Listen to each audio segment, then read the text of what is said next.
वंदित पाद पद्म लोकी जरा लोक भयभीतिनाशं धाता रमीशं विविधौषधीनां शम्भुमवाता बलिवादिवर्णि पञ्च प्रपञ्च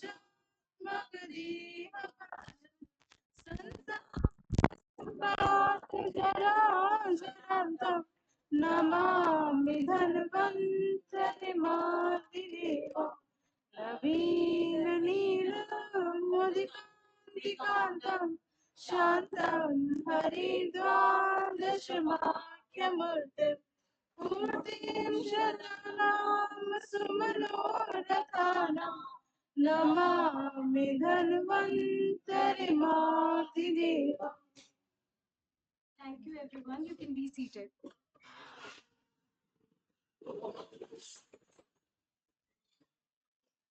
Now I'd like to request our respected principal sir and our chief guest sir to please come on the stage, and sir, please felicitate our respected chief guest sir with his deserved certificate of honor and memento.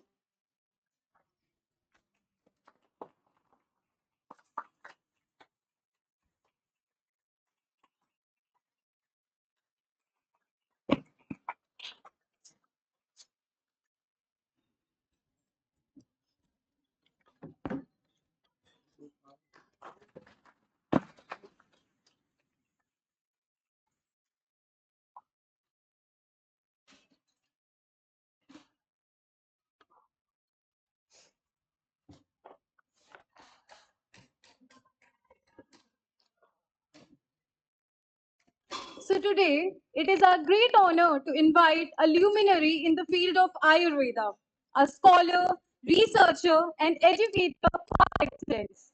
With an illustrious career spanning over 25 years, Dr. Rajendra Prasad has left an indelible mark on the world of Ayurvedic education and research. As a professor in the Department of Kaya Chikitsa at the prestigious Banaras Hindu University, Dr. Prasad has guided numerous students and researchers, producing 16 MD Ayurveda scholars under his supervision. A renowned expert in his field, Dr. Prasad has authored numerous publications, delivered keynotes, addresses globally, and organized international conferences. His contributions to Ayurveda have been recognized with 3 international and 9 national awards, including the esteemed Ayurveda Bhushan and Charak Award. Now I'd like to request our please join me in welcoming Dr. Rajendra Prasad sir to share his insights and enlighten us with his knowledge.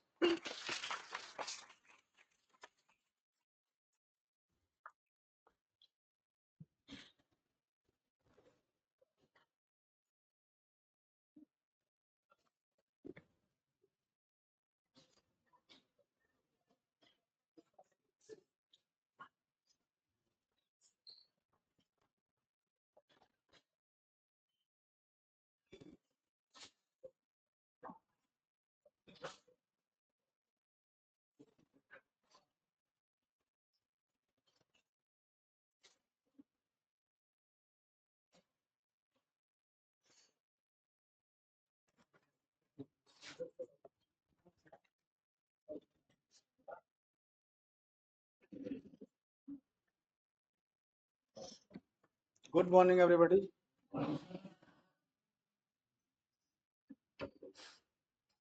Honorable Principal Sir, respected faculty members, dear students. I think you all are comfortable in Hindi.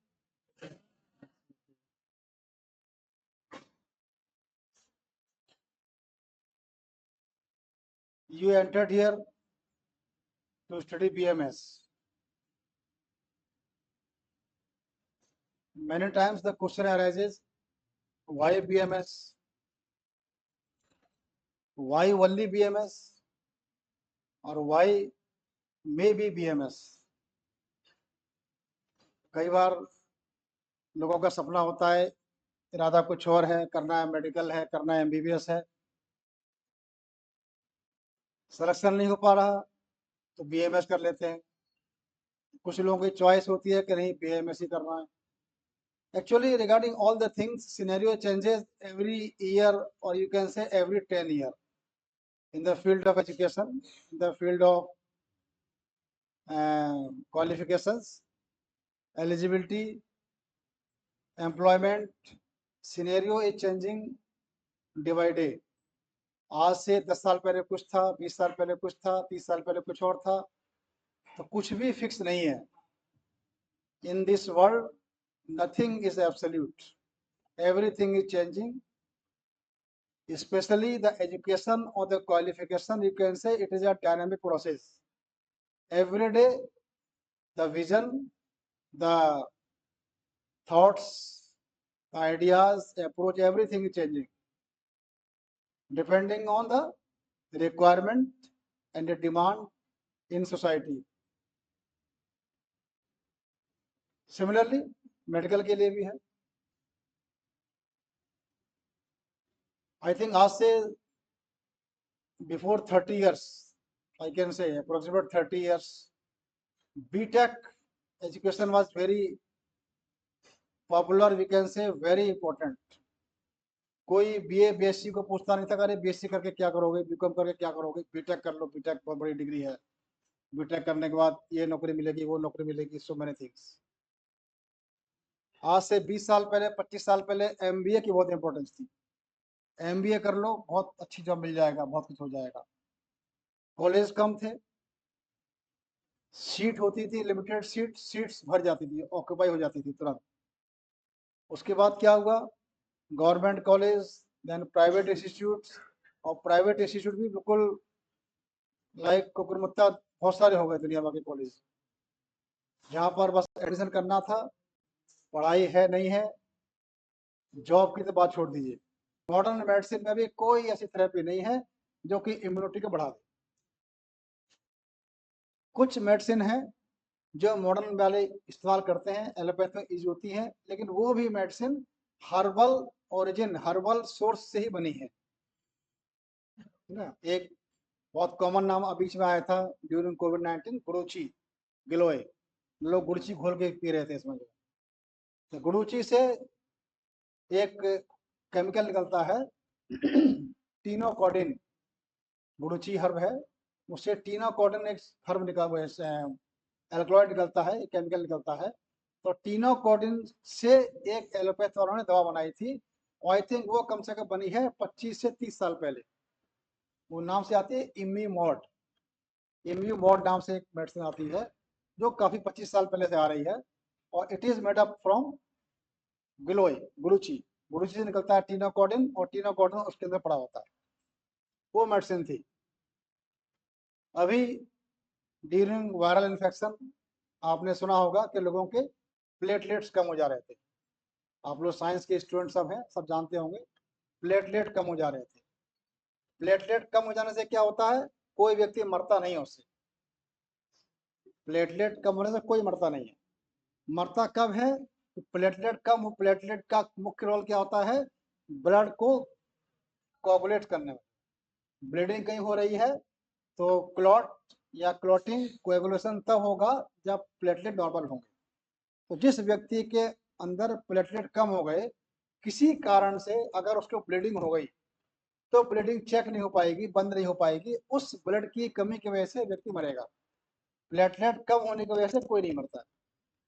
उसके लिए भी जो medicine है, जो आप लोग जानते हैं, कॉमन लोग यूज कर रहे हैं और खाने को बता देते हैं, पपीता खाओ, कीवी खाओ, गुड़ची खाओ, तुलसी खाओ, सारी चीजें, वो सब भी आयुर्वेदिक है। और आज जितनी भी ड्रग इस समय आ रही है प्लेटलेट को बढ़ाने के लिए, चाहे वो टैबलेट है, चाहे कैप्सूल है, सब के सब आयुर्वेद की है।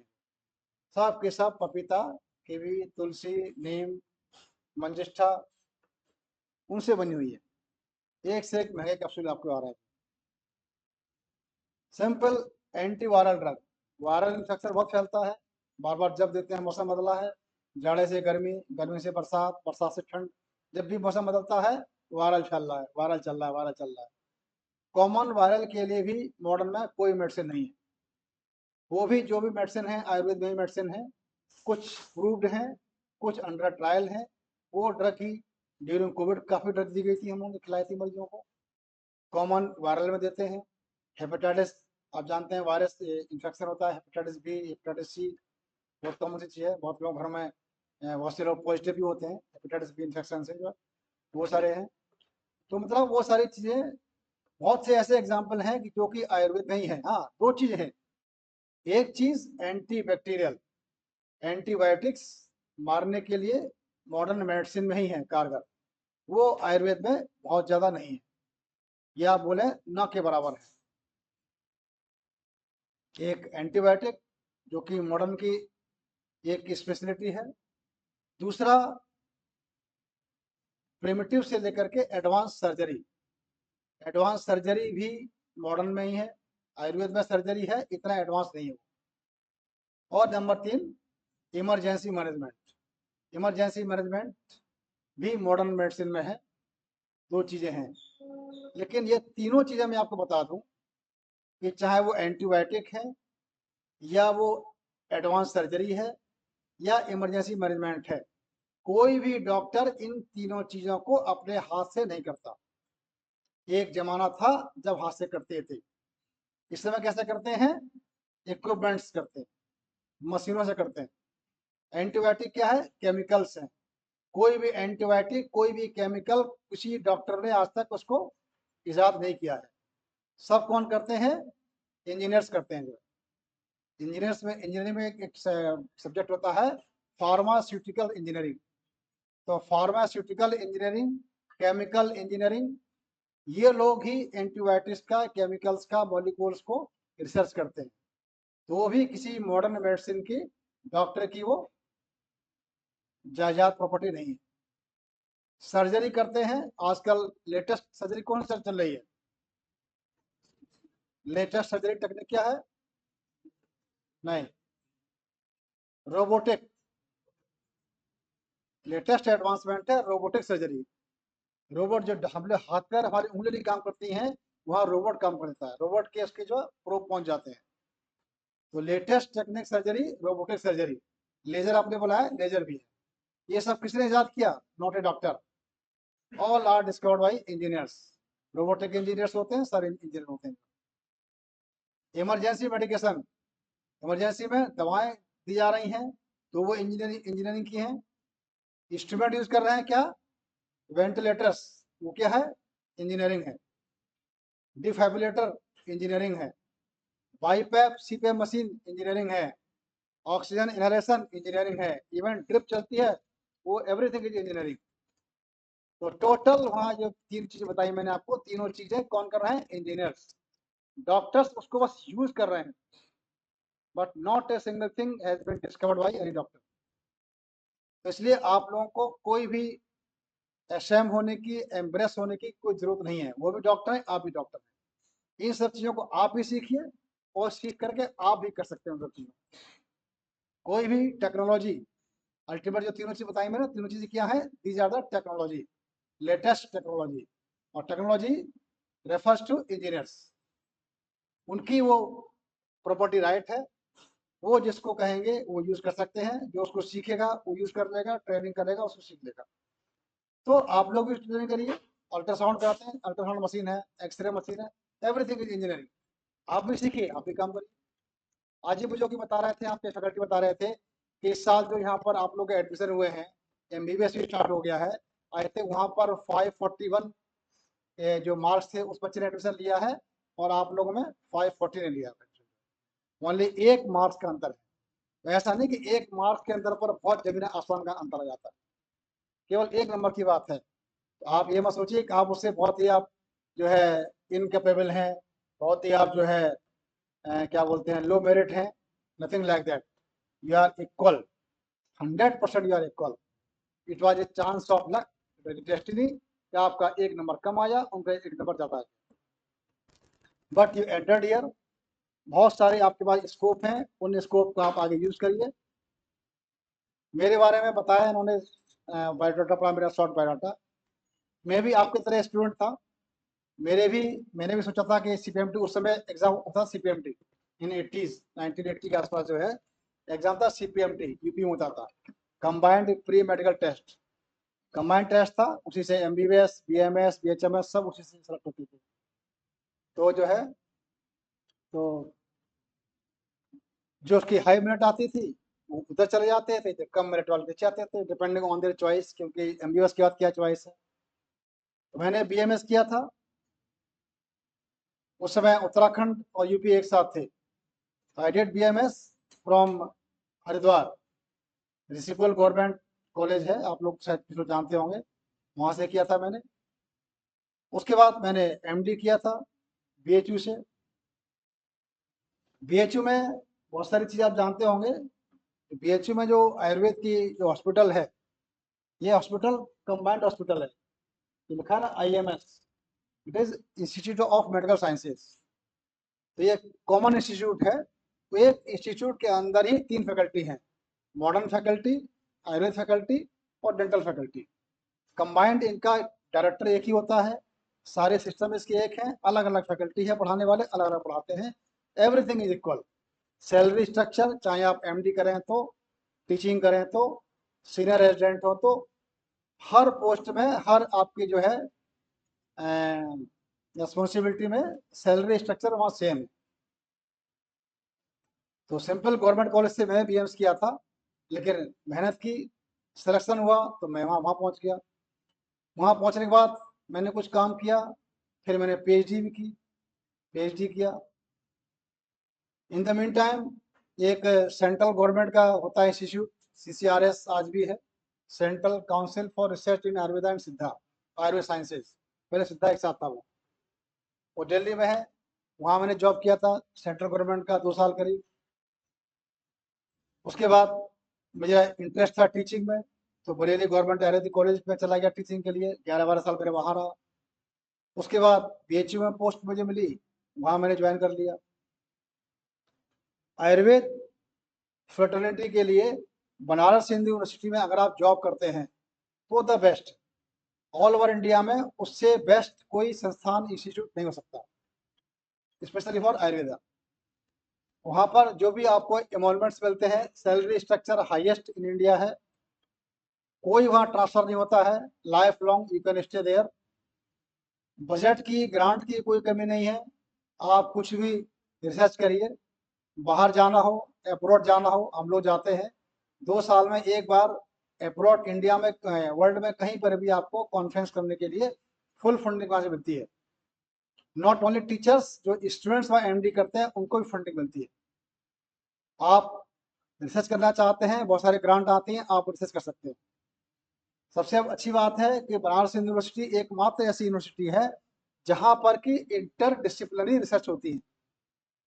मीन्स आप मेडिकल के हैं तो अगर आप चाहते हैं तो साथ में किसी और सिस्टम से, किसी और सब्जेक्ट से भी आप टाई अप कर सकते हैं। जैसे मेडिकल के हम लोग हैं तो not only science subjects, zoology, botany, biochemistry, pharmacy, उनसे तो आप कर ही सकते हैं।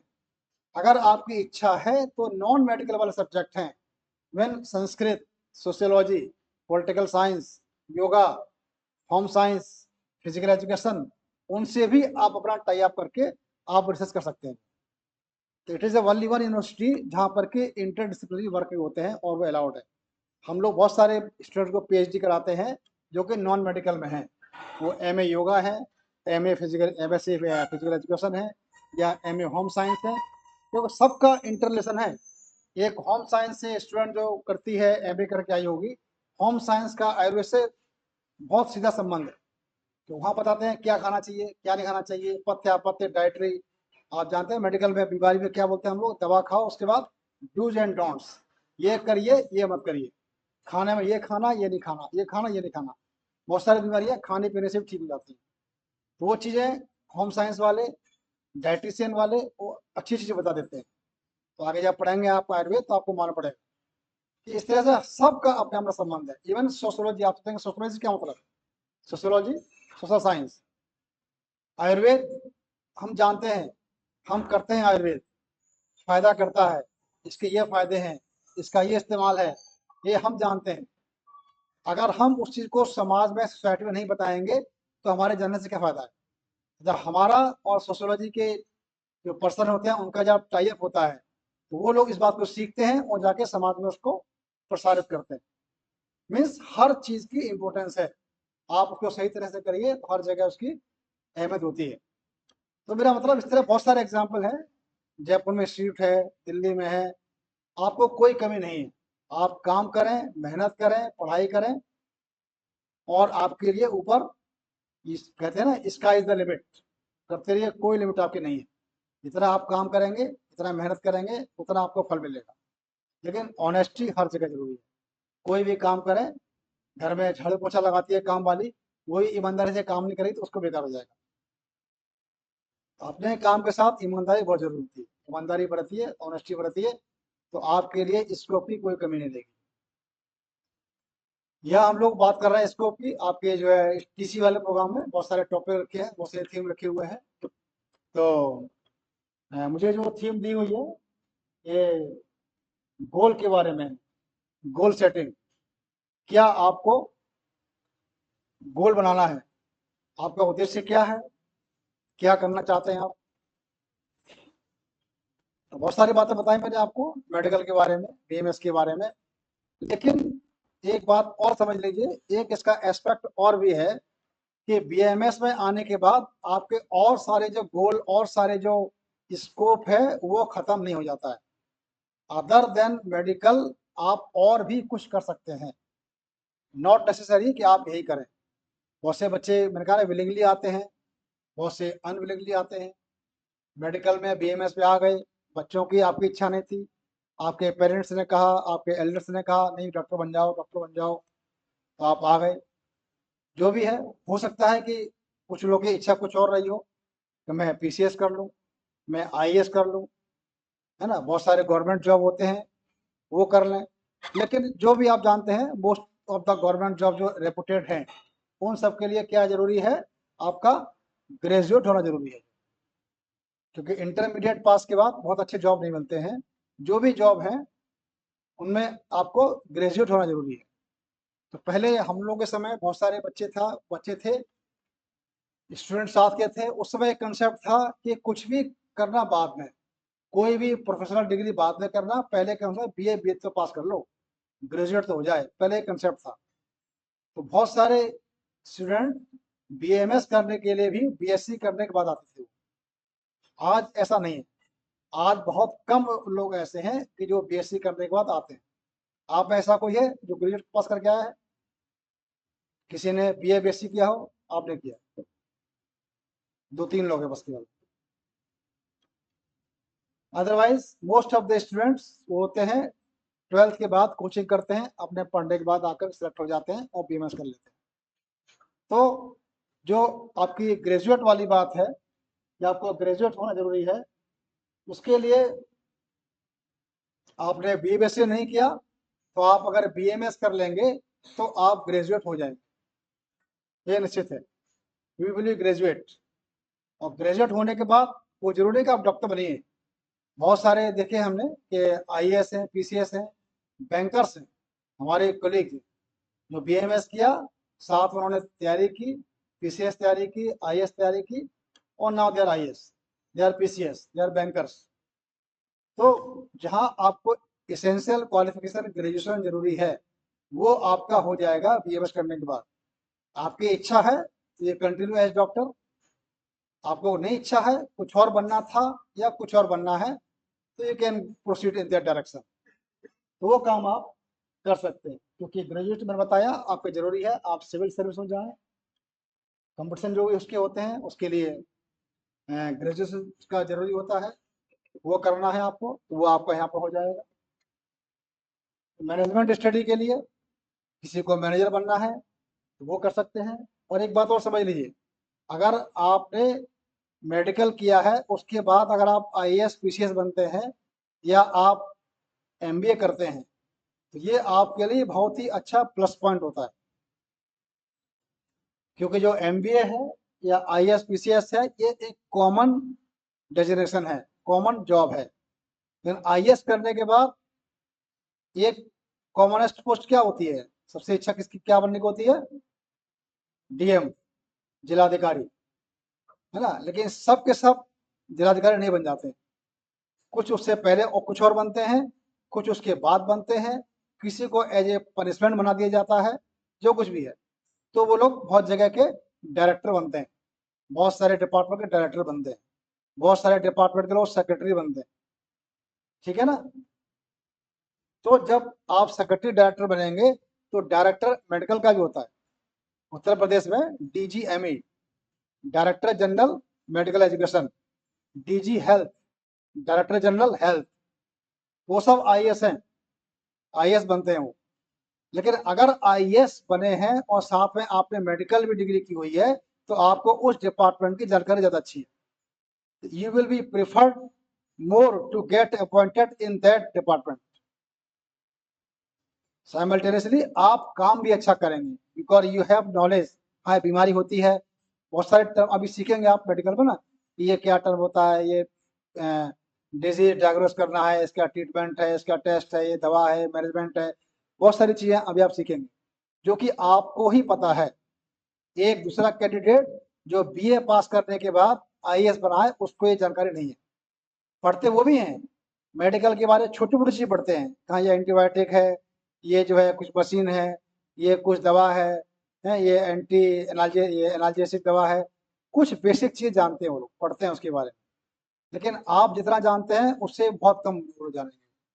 तो अगर आप उस फील्ड में जाते हैं इसको करने के बाद तो आप अच्छा परफॉर्म करेंगे और आपका वो स्पेशलाइजेशन होगा। बहुत सारे आप जानते हैं मंत्री मंत्री बनते हैं, चाहे वो स्टेट के मंत्री हैं चाहे वो सेंट्रल मंत्री हैं। बहुत से मंत्री ऐसे भी आज की डेट में हैं जो अंगूठा छाप है, या जो प्राइमरी और जूनियर हाई स्कूल पढ़े हुए हैं, कुछ लोग बीए बेस पढ़ के मान लो गए हैं, उनको पता नहीं मेडिकल के बारे में, डॉक्टर के बारे में एमओडी पता नहीं क्या होता है, लेकिन वो चिकित्सा स्वास्थ्य मंत्री बन जाते हैं।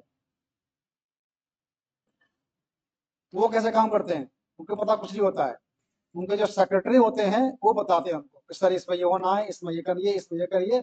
वो भी सेक्रेटरी आईएएस होते हैं, हर डिपार्टमेंट का एक सेक्रेटरी आईएएस होता है, वो उनको बताता है। क्योंकि मंत्री तो आते जाते रहते हैं लेकिन सेक्रेटरी आईएएस वही रहते हैं, उनका विभाग बदल जाएगा कि आज वो इसमें टेक्सटाइल में था, कल मेडिकल में है, परसों जो है सिविल एविएशन में चला गया वो secretary. But secretary secretary, IAS is IAS.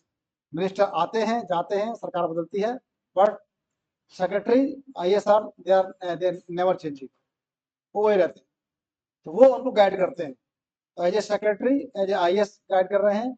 और अगर वो सेक्रेटरी आईएएस को मेडिकल के बारे में जानकारी है तो वो और अच्छा करेगा, नॉट ओनली फॉर हिमसेल्फ, बल्कि जो मंत्रालय मिला हुआ है उसको, अगर वो स्वास्थ्य मंत्री के साथ काम कर रहा है तो उसका भी अच्छा काम करेगा। कई बार होता है ना कि मंत्री उल्टा बयान दे देते हैं, उनको पता ही नहीं होता कि ये चीज क्या होती है, कैसे होती है, उनको जानकारी नहीं है। तो मेरा मतलब वहां भी आपकी इंपॉर्टेंस है। बहुत सारे हमारे साथी हैं जो बीएमएस किया, उसके बाद वो एमबीए कर लिया उन्होंने, एमबीए करने के बाद क्या चले गए वो चले गए pharma industry, pharma industry, drug manufacturing, drug sale सब करते हैं, एमआर होते हैं, कंपनी वाले आते हैं, कंपनी के मैनेजर होते हैं, मैनी थिंग्स। तो वहाँ बहुत अच्छी पोस्टिंग होती है। आफ्टर बीएमएस अगर आप एमबीए करते हैं तो फार्मा कंपनी में मैनेजर्स की बहुत अच्छी जॉब मिलती है, बहुत अच्छी सैलरी मिलती है, रेपुटेड सैलरी, रेपुटेड जॉब, और बहुत सारी फैसिलिटी मिलती है आपको। तो आपके पास वो स्कोप भी है, आप बीएमएस करने के बाद if you want to go in that direction you can go, तो आप उस जॉब में जाइए, उस जॉब में जाइए। बैंकिंग में आपका इंटरेस्ट है तो बैंकिंग में जाइए। पोस्ट आप जानते हैं कल वो एग्जाम होते हैं, कंपटीशन होते हैं मैनेजर के लिए, पीओ बोलते हैं हम लोग बैंक में, प्रोबेशनरी ऑफिसर। मैनेजर की पोस्टिंग एज ए पीओ होती है, उसके लिए भी ग्रेजुएशन इसेंशियल क्वालिफिकेशन है। अगर आपका इंटरेस्ट वहां जाने का है यू कैन गो देयर, आप वहां जाइए, उसको काम कर सकते हैं आप। मेरा मतलब एज ए ग्रेजुएट आपके पास इसको खुला हुआ है, मेडिकल में रहते हैं, सो फार सो गुड। कहीं और जाना है तो यू कैन गो देयर, आपकी सीमाएं यहाँ खत्म नहीं हो जाती हैं, आपका स्कोप यहाँ खत्म नहीं हो जाता, चाहे एज ए मेडिकल हो या एज ए नॉन मेडिकल हो। सिंपली डिफेंस कैरियर, सीडीएस वगैरह करते हैं लोग, बहुत से डिफेंस चले जाते हैं, मेडिकल सर्विस चले जाते हैं, तो वहाँ भी ऐसा जा सकते हैं आप। सबके लिए इनके लिए ग्रेजुएशन जरूरी होता है। फिर आपकी जो स्पेसिफिक अपॉर्चुनिटीज हैं उनमें आप देखें तो एज ए डॉक्टर, अगर आप डॉक्टर ही रहते हैं, डॉक्टर ही करनी है आपको, मेडिकल में ही रहना है, तो बहुत सारे प्लस पॉइंट हैं। आप बीएमएस करते हैं, बीएमएस में इसकी फुल फॉर्म जानते हैं, bachelor of Ayurvedic medicine and surgery. इसको करने के बाद बीएमएस में बहुत सारे सब्जेक्ट हैं, सारे सब्जेक्ट हैं। आप मेडिकल की कॉमन जितनी विधाएं हैं सब पढ़ते हैं आप, सिंपल एनाटॉमी फिजियोलॉजी लेकर के आगे जो भी है, जो बनते हैं आप स्पेशलिस्ट बनते हैं, तो जब simple physician, simple surgeon, paediatrician, सब चीजें छोटे थोड़ा थोड़ा आपको सब कुछ पढ़ाया जाता है, everything you are there known as general physician और जनरल सर्जन, सब कुछ आप करते हैं, आप सब काम कर सकते हैं, but you are not specialist of anything. आप unofficially you can declare yourself I am specialist of that, but officially you are not a specialist of anything. You can say I am a specialist of Ayurveda. You can say specialist of Ayurveda, not any specific branch. For to get the specialist of any branch, you have to pursue MD or PhD. जब आप MD PhD करेंगे तब आपको एक subject मिलेगा, एक आपको theme मिलेगी, आपको एक सिस्टम, एक डिजीज मिलेगी, तब आप कहेंगे कि हाँ हम इसके स्पेशलिस्ट हैं, वो आप काम कर सकते हैं। Plus point, medical doctor with knowledge of 2 pathies, ये सबसे अच्छी बात है, बड़ी बात है और समस्या वाली भी बात है, दोनों चीजें हैं। एमबीबीएस करते हैं वो केवल एलोपैथिक मॉडर्न मेडिसिन सीखते हैं, आपका सिलेबस आपने देखा होगा, वहाँ मॉडर्न मेडिसिन में भी है, मेडिसिन भी आपके यहाँ है और आयुर्वेदा भी है, दोनों इक्वल हैं, दोनों पैरेलल हैं, दोनों के दोनों ही आपको पढ़ने होते हैं। 4.5 ईयर्स का ड्यूरेशन है, 4.5 ईयर्स में वो लोग केवल एक पैथी पढ़ते हैं, आपको दोनों पढ़नी होती है, टाइम ज़्यादा नहीं है, वहाँ भी 4.5 साल प्लस 1 साल, यहाँ भी सेम टाइम, तो आपको अधिक मेहनत करनी होती है। प्लस पॉइंट है। नेगेटिव पॉइंट इसलिए है कि दोनों पढ़ने हैं, टाइम कम है, अधिक मेहनत है और आपको दोनों ही पास करने हैं, दोनों ही सीखने हैं, तो आप उसकी जो मेरिट को कंसिडर करिए, दोनों चीज़ें सीखिए, आपके पास दोनों स्कोप होते हैं, समझने के लिए या समझाने के लिए, प्रैक्टिस करने के लिए।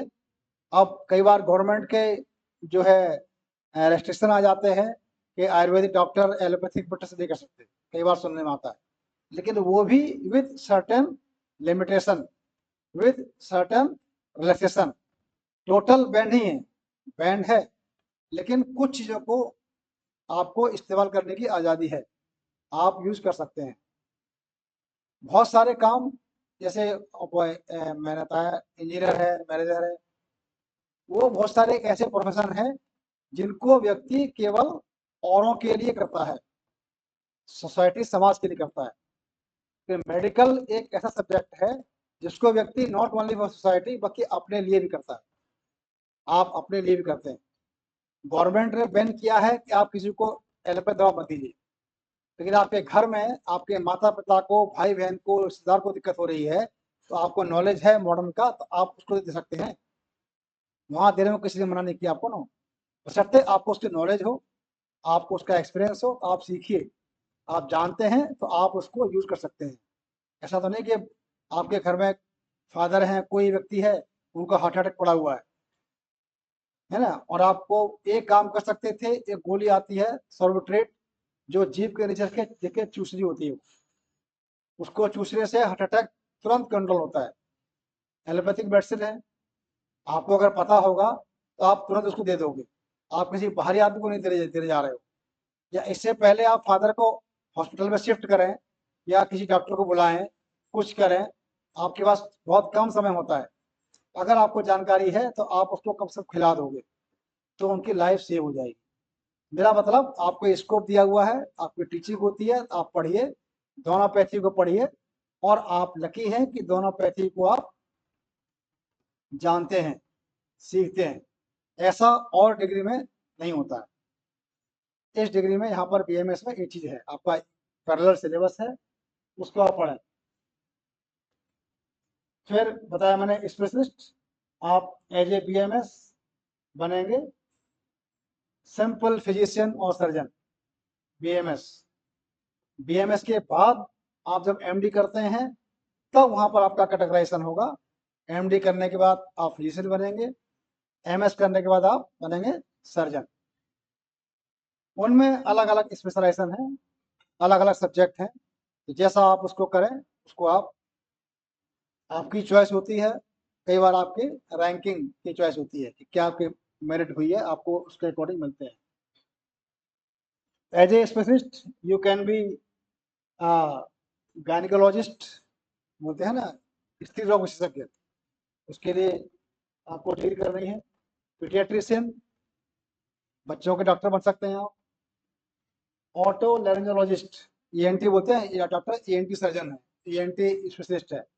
इन सब के लिए आपको एमडीएमएस करना पड़ेगा, तब बनेंगे। साइकेट्रिस्ट मीन्स मानस रोग विशेषज्ञ, साइकेट्री वाले, जो साइकेट्री बोलते हैं हम लोग, मानस रोग विज्ञान या मनोरोग विज्ञान, साइकेट्री, उसमें आप एमडी करेंगे तो आप मेंटल डिसऑर्डर्स के बन सकते हैं स्पेशलिस्ट, मनोरोग चिकित्सक। ऑप्थेल्मोलॉजिस्ट, आईज के लिए, आई जानते हैं छोटा सा पार्ट है but it is very important, इसको ठीक होना बहुत जरूरी है, तो उसका अलग आपका स्पेशलाइजेशन है एमडीएमएस में।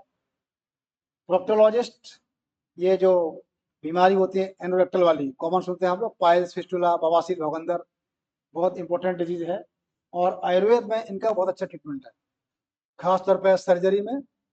सर्जरी प्रोसीजर आप आगे पढ़ेंगे, छारसूत्र चिकित्सा वगैरह इसमें आती है, पंचकर्म चिकित्सा है, तो बहुत अच्छा है। उसके लिए आपको एमएस करना होता है, एमएस में ये अच्छी पढ़ाई जाती है। Pathologist, pathologist means testing, blood test, urine test, stool test करते हैं, उसके लिए बनना होता है पैथोलॉजिस्ट। एमडी में ये सब्जेक्ट अलग से होता है। एनेस्थीसियोलॉजिस्ट, एनेस्थीसिया, बेहोश करने वाला डॉक्टर। सर्जरी तब तक नहीं कर सकते हैं जब तक कि मरीज को बेहोश नहीं किया जाए, तो बेहोश करने के लिए भी एनेस्थीसिया में अलग से एमडीएमएस की डिग्री होती है। ये कॉमन चीजें हैं जो कि आप बीएमएस प्लस एमडी करने के बाद आप बन सकते हैं। ओनली आफ्टर एमडी, तब आप कहेंगे कि हम, क्योंकि आपको एमडी या एमएस इन सब्जेक्ट में दी जाती है। ये सब्जेक्ट है सारे क्लिनिकल वाले जो मैंने गिनाए हैं, और एज ए स्पेशलिस्ट क्लिनिकल। इसके अलावा एमडी और भी होती है, एनाटॉमी है, फिजियोलॉजी है, द्रव्यगुण है, रसशास्त्र है, उन सब की अलग अहमियत है, अलग इंपॉर्टेंस है, लेकिन वो सारे सब्जेक्ट क्लिनिकल नहीं कहलाते। उनमें टीचिंग है, एकेडमिक है, रिसर्च है, उनका पेशेंट से बहुत ज़्यादा टच नहीं होता। लेकिन हाँ, ड्रग बनाते हैं वो लोग, रिसर्च करते हैं, डिस्कवरी करते हैं, आपको ड्रग टेस्टिंग करते हैं, बताते हैं दवा कैसी बनाई जाए, कैसा उसका जो है फॉर्मुलेशन हो, दवा की एफिकेसी कैसे ज़्यादा बढ़े, वो सारा काम वो लोग करते हैं। लेकिन पेशेंट का टच, जो पेशेंट को डायरेक्ट ट्रीट करने का काम, यही लोग करते हैं जो इन सब्जेक्ट में होते हैं। इसके बाद मैंने बताया पीएचडी कर सकते हैं आप, जब आपने बीएमएस किया, उसके बाद एमडी किया, फिर पीएचडी किया, तो पीएचडी करने के बाद you can be a super specialist, super specialisation. जैसे आप लोग के घर में कुछ अगर डॉक्टर होंगे मॉडर्न मेडिसिन वाले, तो वहाँ जानते हैं एमबीबीएस होता है, उसके बाद एमएस या एमडी होता है, उसके बाद क्या होता है, डीएमएमसीएच। तो आयुर्वेद में अभी डीएमएमसीएच नहीं है, अभी लेटेस्ट एनसीआईएसएन का प्रपोजल आया है, उसमें उन्होंने कुछ डीएमएमसीएच के प्रपोज किए हैं जो डिग्री के लिए, लेकिन as of now DMMCH does not exist in Ayurveda. उसके लिए हम लोग पीएचडी को यूज करते हैं। After MD you can pursue PhD. PhD में और आपका सुपर स्पेशलाइजेशन होता है, एक पिन पॉइंट डिजीज, एक पिन पॉइंट सिस्टम आपको दिया जाता है, उसमें आप स्टडी करते हैं, रिसर्च करते हैं, तो उसके आधार पर आप बोल सकते हैं कि हम इसके सुपर स्पेशलिस्ट हैं। लाइक आयुर्वेदिक कार्डियोलॉजिस्ट, हार्ट के डॉक्टर। एमडी करने के बाद आप काम कर सकते हैं हार्ट में, but you can not say I M cardiologist. MD में आपने काम किया हार्ट के ऊपर, फिर आपने पीएचडी में भी काम किया आपने हार्ट के ऊपर, तब आप कहेंगे कि मैं एक्चुअली आयुर्वेदिक कार्डियोलॉजिस्ट हूँ। Similarly simply pulmonologist, respiratory medicine जो लंग्स की बीमारी होती है उसके लिए, डर्मेटोलॉजिस्ट स्किन के लिए, स्किन डिसऑर्डर बहुत सारे हैं जिनका कि बहुत अच्छा ट्रीटमेंट आयुर्वेद में ही है, रिमेटोलॉजिस्ट जॉइंट डिसऑर्डर, गठिया वगैरह के लिए, बहुत सारे गठिया होते हैं, उनके जॉइंट जोड़ खराब हो जाते हैं, बहुत से पेशेंट होते हैं जिनको डॉक्टर एलोपैथी वाले बोल देते हैं कि आप उसके जॉइंट खराब हो गया, रिप्लेस कराइए, बदलवाइए, लेकिन आयुर्वेद में कुछ हम लोग कर सकते हैं उसमें। गैस्ट्रोएंटरोलॉजिस्ट जो पेट की बीमारियां हैं, डाइजेशन संबंधित हैं, उनके लिए जो आप काम करेंगे पढ़ेंगे वो आपका अलग स्पेशलाइजेशन है। सिंपली हिपेटोलॉजिस्ट मीन्स लिवर के लिए, मेडिकल में हेपेटो टर्म स्थान होता है लिवर के लिए, यकृत के लिए, उसके बारे में अगर आपने रिसर्च की है तो you can say I M hepatologist. Liver के लिए भी medicine, most of the medicine Ayurvedic ही हैं, लिवर के लिए बहुत कम एक दो मेडिसिन है जो मॉडर्न मेडिसिन में है, otherwise total medicine from Ayurveda. Nephrologist kidney की बीमारियों के लिए, किडनी फेल हो जाते हैं, गुर्दा फेल हो गया, वहाँ भी बहुत सी मेडिसिन हम लोग यूज करते हैं आयुर्वेद में। यूरोलॉजिस्ट एक किडनी से संबंधित, एक यूरिन से संबंधित, यूरिन में कोई पेशाब की थैली में पथरी है, पेशाब में रुकावट है, पेशाब की जो यूरेटर है उसमें रुकावट है, मेल में बीमारी होती है बीपीएच उसकी परेशानी है, बहुत सारी चीज़ें वो सब आती हैं यूरोलॉजी में, उसके बन सकते हैं आप। देन न्यूरोलॉजिस्ट मीन्स न्यूरो जानते हैं ना, नर्वस सिस्टम डिसऑर्डर्स, उसके बारे में जो आप पढ़ते हैं उसका इलाज करते हैं वो न्यूरोलॉजिस्ट है। एक है साइको न्यूरोलॉजिस्ट, एक मैंने बोला आपको साइकेट्रिस्ट। साइकेट्रिस्ट मतलब दिमाग की बीमारी है, सोच नहीं पा रहा है, बेचैनी है, नींद नहीं आ रही है, दौरे पड़ रहे हैं, बहुत सारी चीजें ऐसी हैं, लेकिन उसके दिमाग में कोई ऑर्गेनिक डिफेक्ट नहीं है, दिमाग में या उसके नर्वस सिस्टम में आपने पढ़ा होगा, central nervous system, peripheral nervous system, brain है, मेडुला है, नर्व्स होती हैं, मीन्स उसके जो एक हम टर्म यूज करते हैं ना, higher mental functions, higher mental function, सोच है, बहुत हल्ला हो रहा है, ये जो हायर मेंटल फंक्शन है, जो हमारी सोच है, नींद है, हमारे जो इमोशंस हैं, these all are known as higher mental functions, तो वो सारे उनमें डिस्टरबेंस है, लेकिन दिमाग में या नर्वस सिस्टम में कोई भी ऑर्गेनिक खराबी नहीं है, कोई भी एनाटॉमिकल बनावटी खराबी नहीं है, तो वो सारी बीमारियां आती हैं साइकेट्री में। कई बार ऐसा होता है कि किसी को अटैक पड़ा, आपने सुना लकवा का अटैक पड़ा, पैरालिसिस हुआ, लकवा हुआ, एक हाथ पैर खराब हो गया, बॉडी खराब हो गई, नीचे का पार्ट खराब हो गया, तो हम आम बोलचाल में बोलते हैं लकवा, फालिस मार गया, और मेडिकल बोलते हैं पैरालिसिस या पैरेसिस, दो टर्म यूज होते हैं। तो उनमें क्या होता है कि दिमाग में आपने पढ़ा होगा एनाटॉमी, तो दिमाग में अलग अलग ब्रेन में सेंटर बने हुए हैं, सबका सेंटर अलग है, आई सेंटर देखने का अलग है, सुनने का अलग है, सूंघने का अलग है, सोचने का अलग है, इमोशन का, सेक्सुअल पार्ट्स का, लिम्बिक सिस्टम अलग है, रेस्पिरेटरी सिस्टम, रेस्पिरेटरी सेंटर अलग है, आप बोलते हैं, बोलने का अलग एरिया है, सब अलग अलग सेंटर उसके एरिया बने हुए।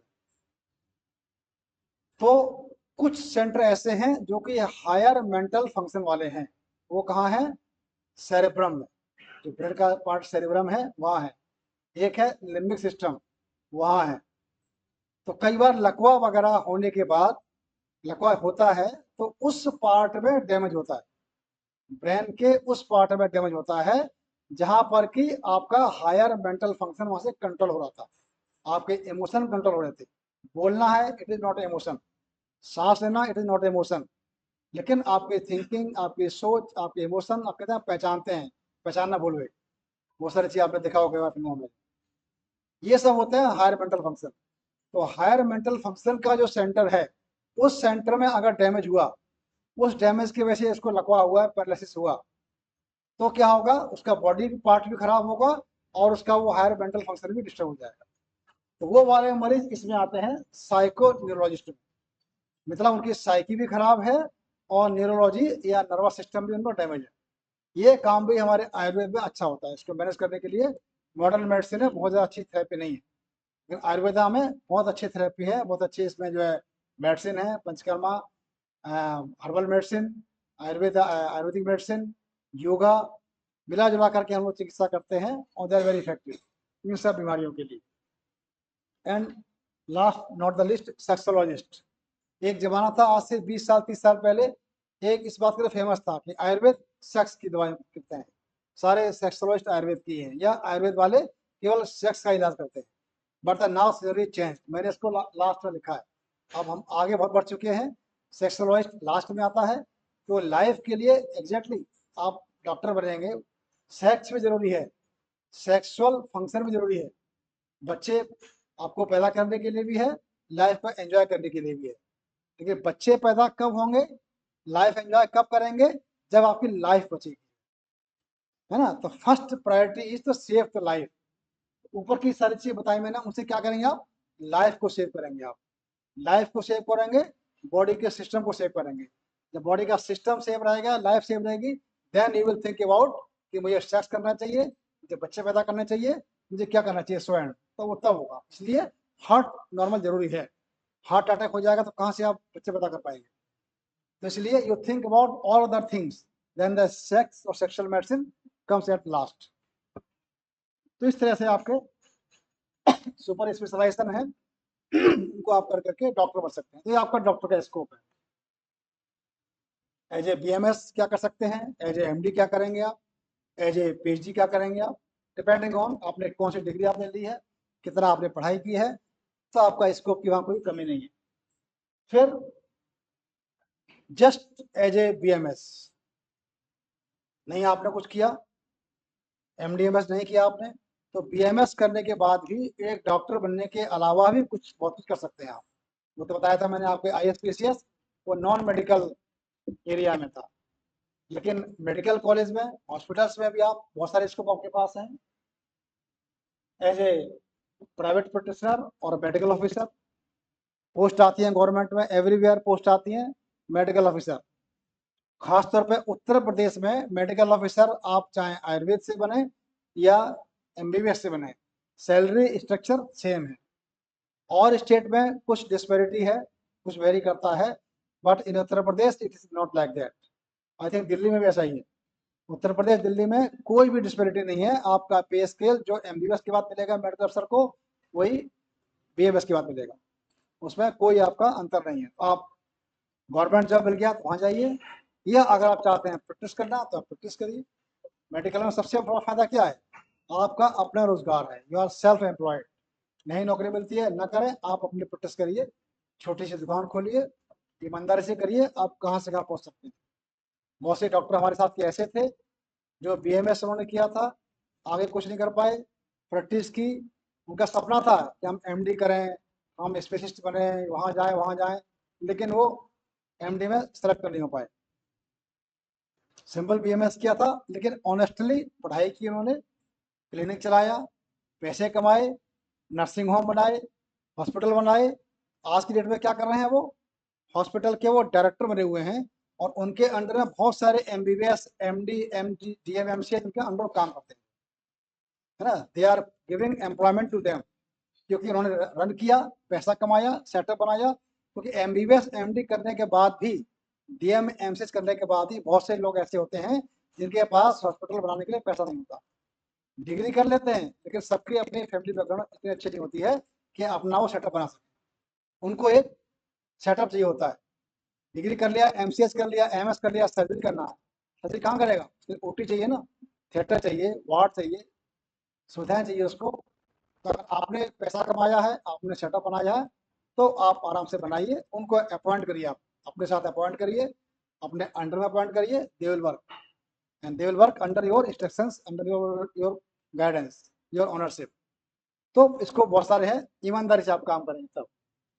देन एज एकेडमिशियन आप एकेडमिक में जा सकते हैं, टीचिंग कर सकते हैं, टीचर प्रोफेसर बनना है उसके लिए आपको MD करना पड़ेगा, PhD करना पड़ेगा। एज ए एडमिनिस्ट्रेटर आपके कॉलेज के प्रिंसिपल हैं, प्राइवेट कॉलेज के प्रिंसिपल गवर्नमेंट कॉलेज के प्रिंसिपल, इवन जब आप हायर पोस्ट पर पहुंच जाते हैं तो आप में से ही कोई कहीं डायरेक्टर बनता है। बहुत सारे स्टेट में जो आयुर्वेद डायरेक्टर, मैंने कहा बहुत जगह आईएएस हैं, बहुत जगह आयुर्वेद के डॉक्टर भी डायरेक्टर हैं स्टेट गवर्नमेंट जो डिपार्टमेंट से। वाइस चांसलर, बहुत सारी यूनिवर्सिटी ऐसी हैं जहाँ पर कि वाइस चांसलर आप में से ही बनते हैं, आयुर्वेद के लोग ही बने हुए हैं। एनआईए जयपुर में, वहाँ का डायरेक्टर आयुर्वेद से है। आइया दिल्ली में, उसका डायरेक्टर आयुर्वेद से है। इटरा जामनगर, वो भी आयुर्वेद का है, वहाँ डायरेक्टर आयुर्वेद से है। तो आयुर्वेद के जो भी संस्थाएं हैं वहाँ के सबके डायरेक्टर वाइस चांसलर आयुर्वेद से ही बनते हैं। एडमिनिस्ट्रेशन में, गवर्नमेंट में कुछ जगह डायरेक्टर आईएएस हैं, पीसीएस हैं, बहुत जगह डायरेक्टर आयुर्वेद के भी। तो डायरेक्टर, प्रिंसिपल, वाइस चांसलर, ये सभी स्कोप आपका शुरुआत यहीं से होती है, बीएमएस के बाद ही शुरू होती है। जब बीएमएस करेंगे तब आप आगे बढ़ेंगे, जितना आप मेहनत करेंगे, जितना आप आगे बढ़ेंगे, उतना आप ऊपर पहुंचेंगे। इसको एडवाइजर्स, गवर्नमेंट में रहता है, एडवाइजर्स सेक्रेटरी होते हैं, उसके अलावा गवर्नमेंट के एडवाइजर भी होते हैं। तो हर सब्जेक्ट में, हर डिपार्टमेंट में एडवाइजर्स होते हैं। एडवाइजर भी, क्योंकि आप adviser is a expert of that field. Expert वही होगा जिसने उस फील्ड की एजुकेशन ली होगी, जिसने उसमें क्वालिफाई किया होगा, वो होते हैं पॉलिसी मेकर, वो होते हैं एडवाइजर। आप लोगों को अगर जानकारी हो तो इस समय जो हमारा आयुष डिपार्टमेंट है गवर्नमेंट ऑफ इंडिया का, उसके जो सेक्रेटरी हैं Rajesh Kotecha, he is also from Ayurveda, आयुर्वेदिस्ट हैं वो। पिछले करीब 8-9 साल से वो हैं, अब पूरी की पूरी आयुष की पॉलिसी प्लानिंग वही कर रहे हैं। मिनिस्टर, जो आयुष मिनिस्टर थे पहले सर्बानंद सोनोवाल थे, इसमें यादव हैं, कल कोई और रहेंगे। मिनिस्टर बदल रहे हैं लेकिन सेक्रेटरी वही है, कोटेचा ही सेक्रेटरी है। और टोटल जैसा वो कहते हैं सारा उन्हीं के माध्यम से होता है। लेटेस्ट आप लोगों को पता होगा, आई है NEP, new education policy. Government of India ने इसको नया इम्प्लीमेंट किया है, न्यू एजुकेशन पॉलिसी। तो कोई भी नई पॉलिसी आती है, कुछ भी करना है तो वो सेक्रेटरी के माध्यम से आती है। सेक्रेटरी जब चाहेगा तो उसको आपके यहाँ उसको इम्प्लीमेंट कराएगा। तो लेटेस्ट इम्प्लीमेंटेशन क्या हुआ है पता है आप लोगों को?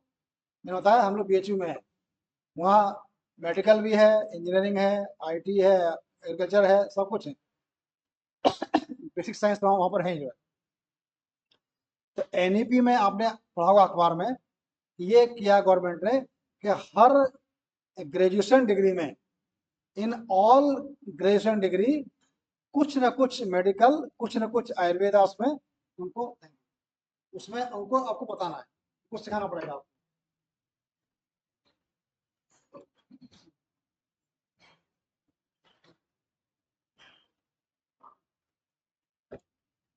कोई भी डिग्री ग्रेजुएशन की है, और खासतौर पे ये बात पैदा कब हुई है? कोविड की बात। जब देखा कि कोविड में सारे पत्ती फेल हो गई थी, आयुर्वेद ने ठीक किया था इसको, चाहे जो पॉजिटिव हो गए वो उनको भी, या जो पॉजिटिव होने वाले थे उनको भी, या पॉजिटिव ना होने पाए उनका बचाव करने के लिए भी काम किया आयुर्वेद ने ही। तो उसके बाद ही NEP में इसको इम्प्लीमेंट किया गया, इसको लागू किया गया उसमें कि जो है आयुर्वेद सबको जानना चाहिए, आयुर्वेद सबको सीखना चाहिए। उसके बाद NEP में इस बात को लागू किया गया कि हर, नॉट ओनली MBBS, उसमें तो बहुत पहले आ गया था कि MBBS में भी एक पेपर होगा आयुर्वेद से, लेकिन अब गवर्नमेंट ने कर दिया कि हर ग्रेजुएशन डिग्री में आयुर्वेद के बारे में बेसिक पढ़ाया जाएगा। तो लेटेस्ट हम लोगों के BHU में आ गया है सिलेबस, हम लोगों की मीटिंग हो चुकी है, टाइम टेबल बन चुका है कि हम लोग BA वालों को, BSc वालों को, BCom वालों को, सबको जाके हम लोग पढ़ाएंगे आयुर्वेद। उनके यहाँ सबके 6-6 घंटे, 6-6 पीरियड का सिलेबस स्टार्ट हो गया है, and we have to teach them. मतलब वहाँ भी आयुर्वेद को पढ़ाया जाएगा, BA BSc BCom वाले भी पढ़ेंगे आयुर्वेद, उनको भी उसके बारे में बेसिक नॉलेज उनको होना चाहिए कि क्या इसके नुकसान है, क्या फायदे हैं, क्या इसके सिद्धांत हैं, उनको पता है जरूरी। तो मेरा मतलब इस तरह की चीजें हैं जिनको कि आपको, आपकी अहमियत सब जगह है, आपका रोल सब जगह है। तो ये भी पॉलिसी बनी है, तो पॉलिसी बनी वहीं से, सेक्रेटरी के यहाँ से। तो वो सेक्रेटरी भी हम और आप में से ये लोग बनते हैं। फिर एज ए रिसर्चर आप रिसर्च करिए, एमडी करिए, एमडी के बाद पीएचडी करिए। कोई आप नई ड्रग लाते हैं, नई कोई टेक्नोलॉजी लाते हैं, नया ट्रीटमेंट है, नई अप्रोच है, कुछ नहीं तो कंसेप्चुअली हम लोग करते हैं, बहुत सारी चीज़ पढ़ते रहते हैं। इसमें कुछ नया सोचा आपने, कोई सब्जेक्ट है, कोई डिजीज के बारे में कोई आपकी नई कोई कंक्लूजन आपने कोई ड्रॉ किया, उसको आप लाएं। तो रिसर्च बहुत तरह रिसर्च आप पढ़ेंगे, कई तरह की होती हैं, कंसेप्चुअल हैं, क्लिनिकल हैं, एक्सपेरिमेंटल हैं, यू कैन डू एनीथिंग। वो भी आपके इसके बाद इसको स्टार्ट होता है, एमडी पीएचडी करेंगे आप उसमें करेंगे। फिर मैंने बताया था अभी फार्मा मैन्युफैक्चरिंग और सेल्स मार्केटिंग। तो फार्मा मैन्युफैक्चरिंग भी आपके यहाँ से स्टार्ट होती है, आप पढ़ेंगे, आपका सब्जेक्ट है द्रव्य गुण और रसशास्त्र।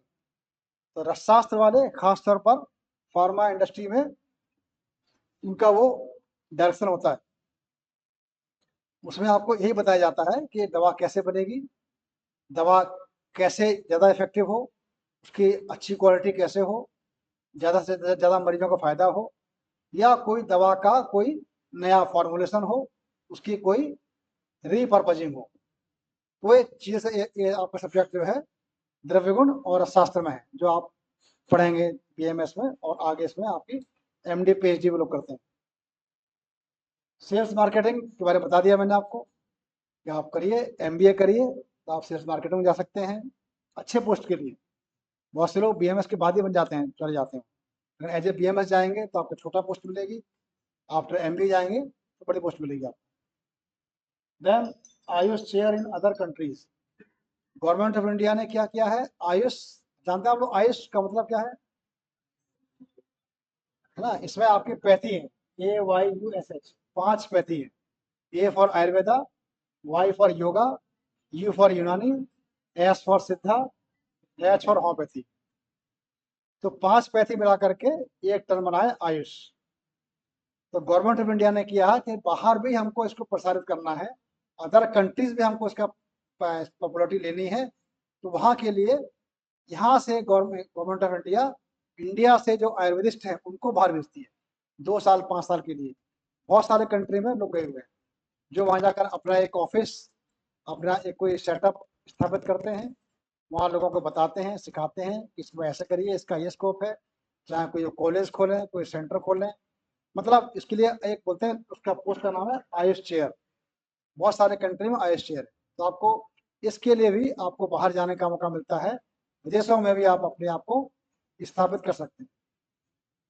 तो इसको बहुत सारे हैं, इसको की कमी नहीं है, लेकिन सबसे मोस्ट इम्पोर्टेंट पार्ट जो मैंने बताया आपको, मेडिकल पार्ट, उसको पढ़ें। या कुछ भी है, कुछ और भी बनना है, तब भी आपको अपनी ईमानदारी बरतनी पड़ेगी।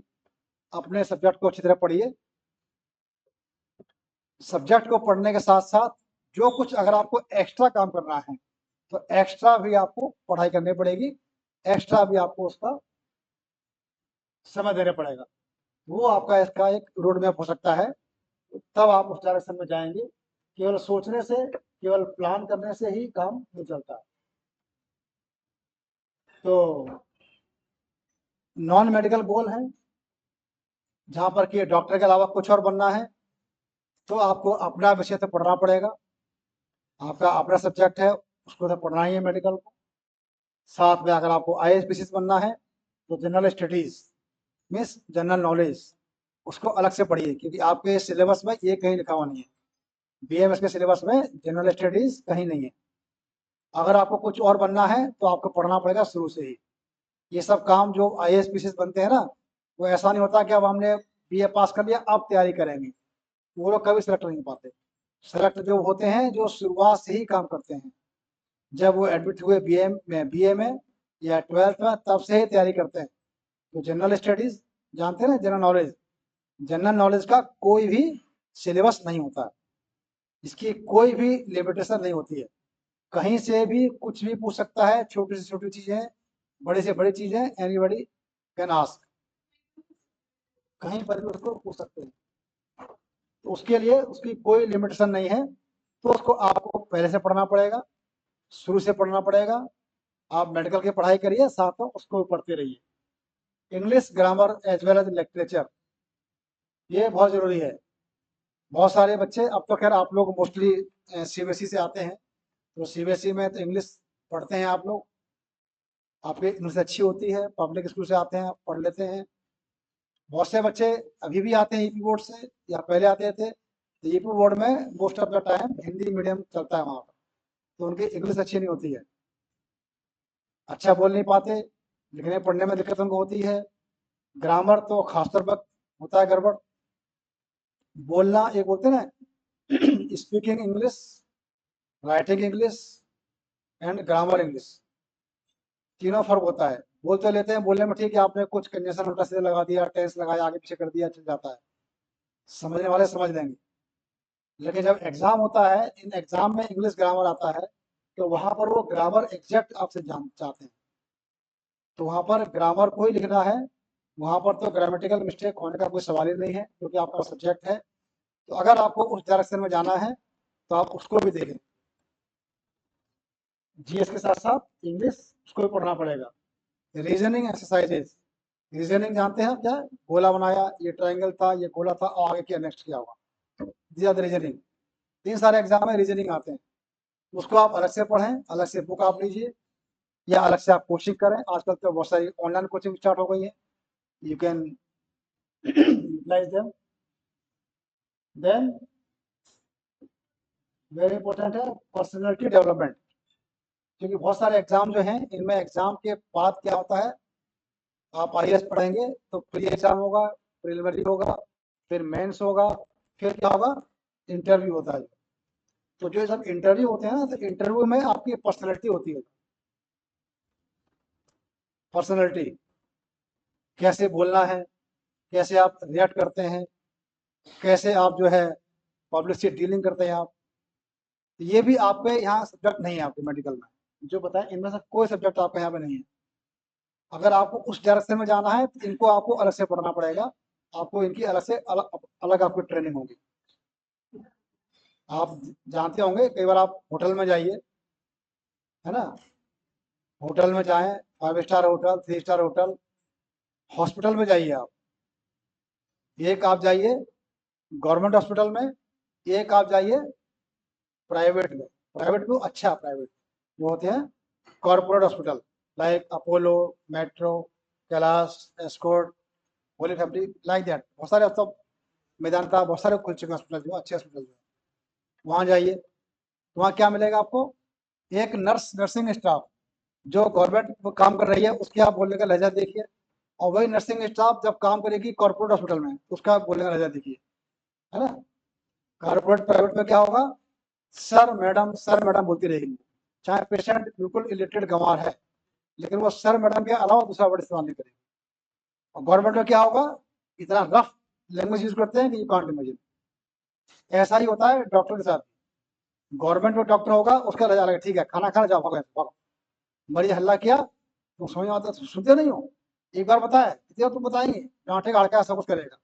लेकिन प्राइवेट में वो डॉक्टर एक ही बात को 10 बार बताएगा, और कभी मरीज से नाराज नहीं होगा, कभी कुछ नहीं होगा। तो लोग बोलते हैं ना, अरे आप डॉक्टरों के नाराज होते हैं, तो ये गवर्नमेंट में बैठा हुआ है, तो दोनों बातें हैं, तो गवर्नमेंट की मशीनरी है, और कुछ नेचर भी बहुत सारा होता है। तो कोई पब्लिक है उसको इरिटेट करेगी, तो आदमी को गुस्सा आता है। मेरा मतलब है, गुस्सा होने की आज़ादी आपको यहाँ पर है गवर्नमेंट में, प्राइवेट में गुस्सा होने की आज़ादी आपको नहीं है। गुस्सा आता वहाँ पर भी है, गुस्सा आता आपको यहाँ पर भी है, लेकिन यहाँ पर आपको आज़ादी है, क्योंकि आपका कोई कुछ बिगाड़ नहीं देगा। ठीक है, मरीज 10 आ रहे हैं तो ठीक है, 100 आए तो क्या फर्क पड़ता है, आप गवर्नमेंट में बैठे हुए चलता रहेगा। तो वहाँ पर मरीज कम हो जाएंगे, तो उसका जो डायरेक्टर है, नो छोड़ डायरेक्टर, आप खुद भी डायरेक्टर हैं, तब भी आपको अपनी रेपो बनानी है, कि आपके हॉस्पिटल की रेपो खराब हो जाएगी, तो आपके 10 मरीज और जाके आपकी जो है 10 प्रचार करेंगे, तो आपके पास पेशेंट कम आएंगे। तो these all this comes under personality development. ये पर्सनैलिटी क्या है, कैसे बोलना है, कैसे बात करना है, कैसे बैठना है, कैसे आपको डील करना है, ये सारी चीजें वहां सब सिखाते हैं। तो आपका इंटरव्यू होगा, तो इंटरव्यू में आपकी वो पर्सनैलिटी आपकी अच्छी होनी चाहिए, अच्छा आपको रिस्पॉन्ड करना है, अच्छा आपको बोलना है, चाहे आप ISPCS जाएं या आप MBA में जाएं, किसी में भी जाएं। इनके भी अलग ट्रेनिंग होती है, अलग इनकी कोचिंग चलती है, उनको आप यूज कर सकते हैं। एक्स्ट्रा काम करना है आपको नॉन मेडिकल में, तो खासतौर पर कॉर्पोरेट जाना है तो वो चीज़ देखनी है। फिर एज ए अगर आपको एमओ बनना है, आफ्टर केवल बीएमएस के बाद आप बन सकते हैं एमओ, मेडिकल ऑफिसर। बहुत सारे पोस्ट आती हैं, लेकिन ओनली आफ्टर बीएमएस ये आसान था, इस समय आसान नहीं है। जब पहले आसान इसलिए था कि बहुत सारे बीएमएस कॉलेज थे, यूजी कॉलेज थे, पीजी कॉलेज पहले बहुत कम थे। एमडी आयुर्वेद में एमडी बहुत कम हुआ करती थी, और प्राइवेट कॉलेज में तो एमडी पहले बिल्कुल थी ही नहीं। गवर्नमेंट कॉलेज में एमडी थी और गवर्नमेंट कॉलेज भी कम थे। तो एज ए रिजल्ट क्या था, पोस्ट ग्रेजुएट्स कम पैदा होते थे, कम बनते थे। तो पोस्ट आई एमओ की, इसेंशियल क्वालिफिकेशन बीएमएस थी, बीएमएस ने अप्लाई किया, उनमें स्क्रूटनी हुई, छटनी हुई, इंटरव्यू हुआ और वो सिलेक्ट हो गए। अब बाद में क्या हुआ कि लोगों ने एमडी करना शुरू कर दिया। एमडी करना शुरू कर दिया तो एमडी के एक्स्ट्रा मार्क्स मिलना शुरू हो गए। जहां पोस्ट आती है एमओ की, इसेंशियल क्वालिफिकेशन होती है बीएमएस, और साथ में लिखा रहता है preferential qualification MD. Essential and preferential means अगर आपने एमडी किया है तो आपको एक्स्ट्रा स्कोर मिल जाएंगे। वहां पर क्या होगा, वहाँ स्क्रूटनी होती है। आप जब अप्लाई करते हैं, कहीं करेंगे अप्लाई आफ्टर बीएमएस एमओ के लिए, तो वहाँ प्रेसी बनती है, आपके बनती है मेरिट। वो कहाँ से शुरुआत होती है, आपके 10th क्लास से, हाई स्कूल से। 10th में कितने मार्क्स थे, 12th में कितने मार्क्स थे, बीएमएस में कितने मार्क्स हैं, 3 तो इसेंशियल हो ही गया, वो सबके होंगे।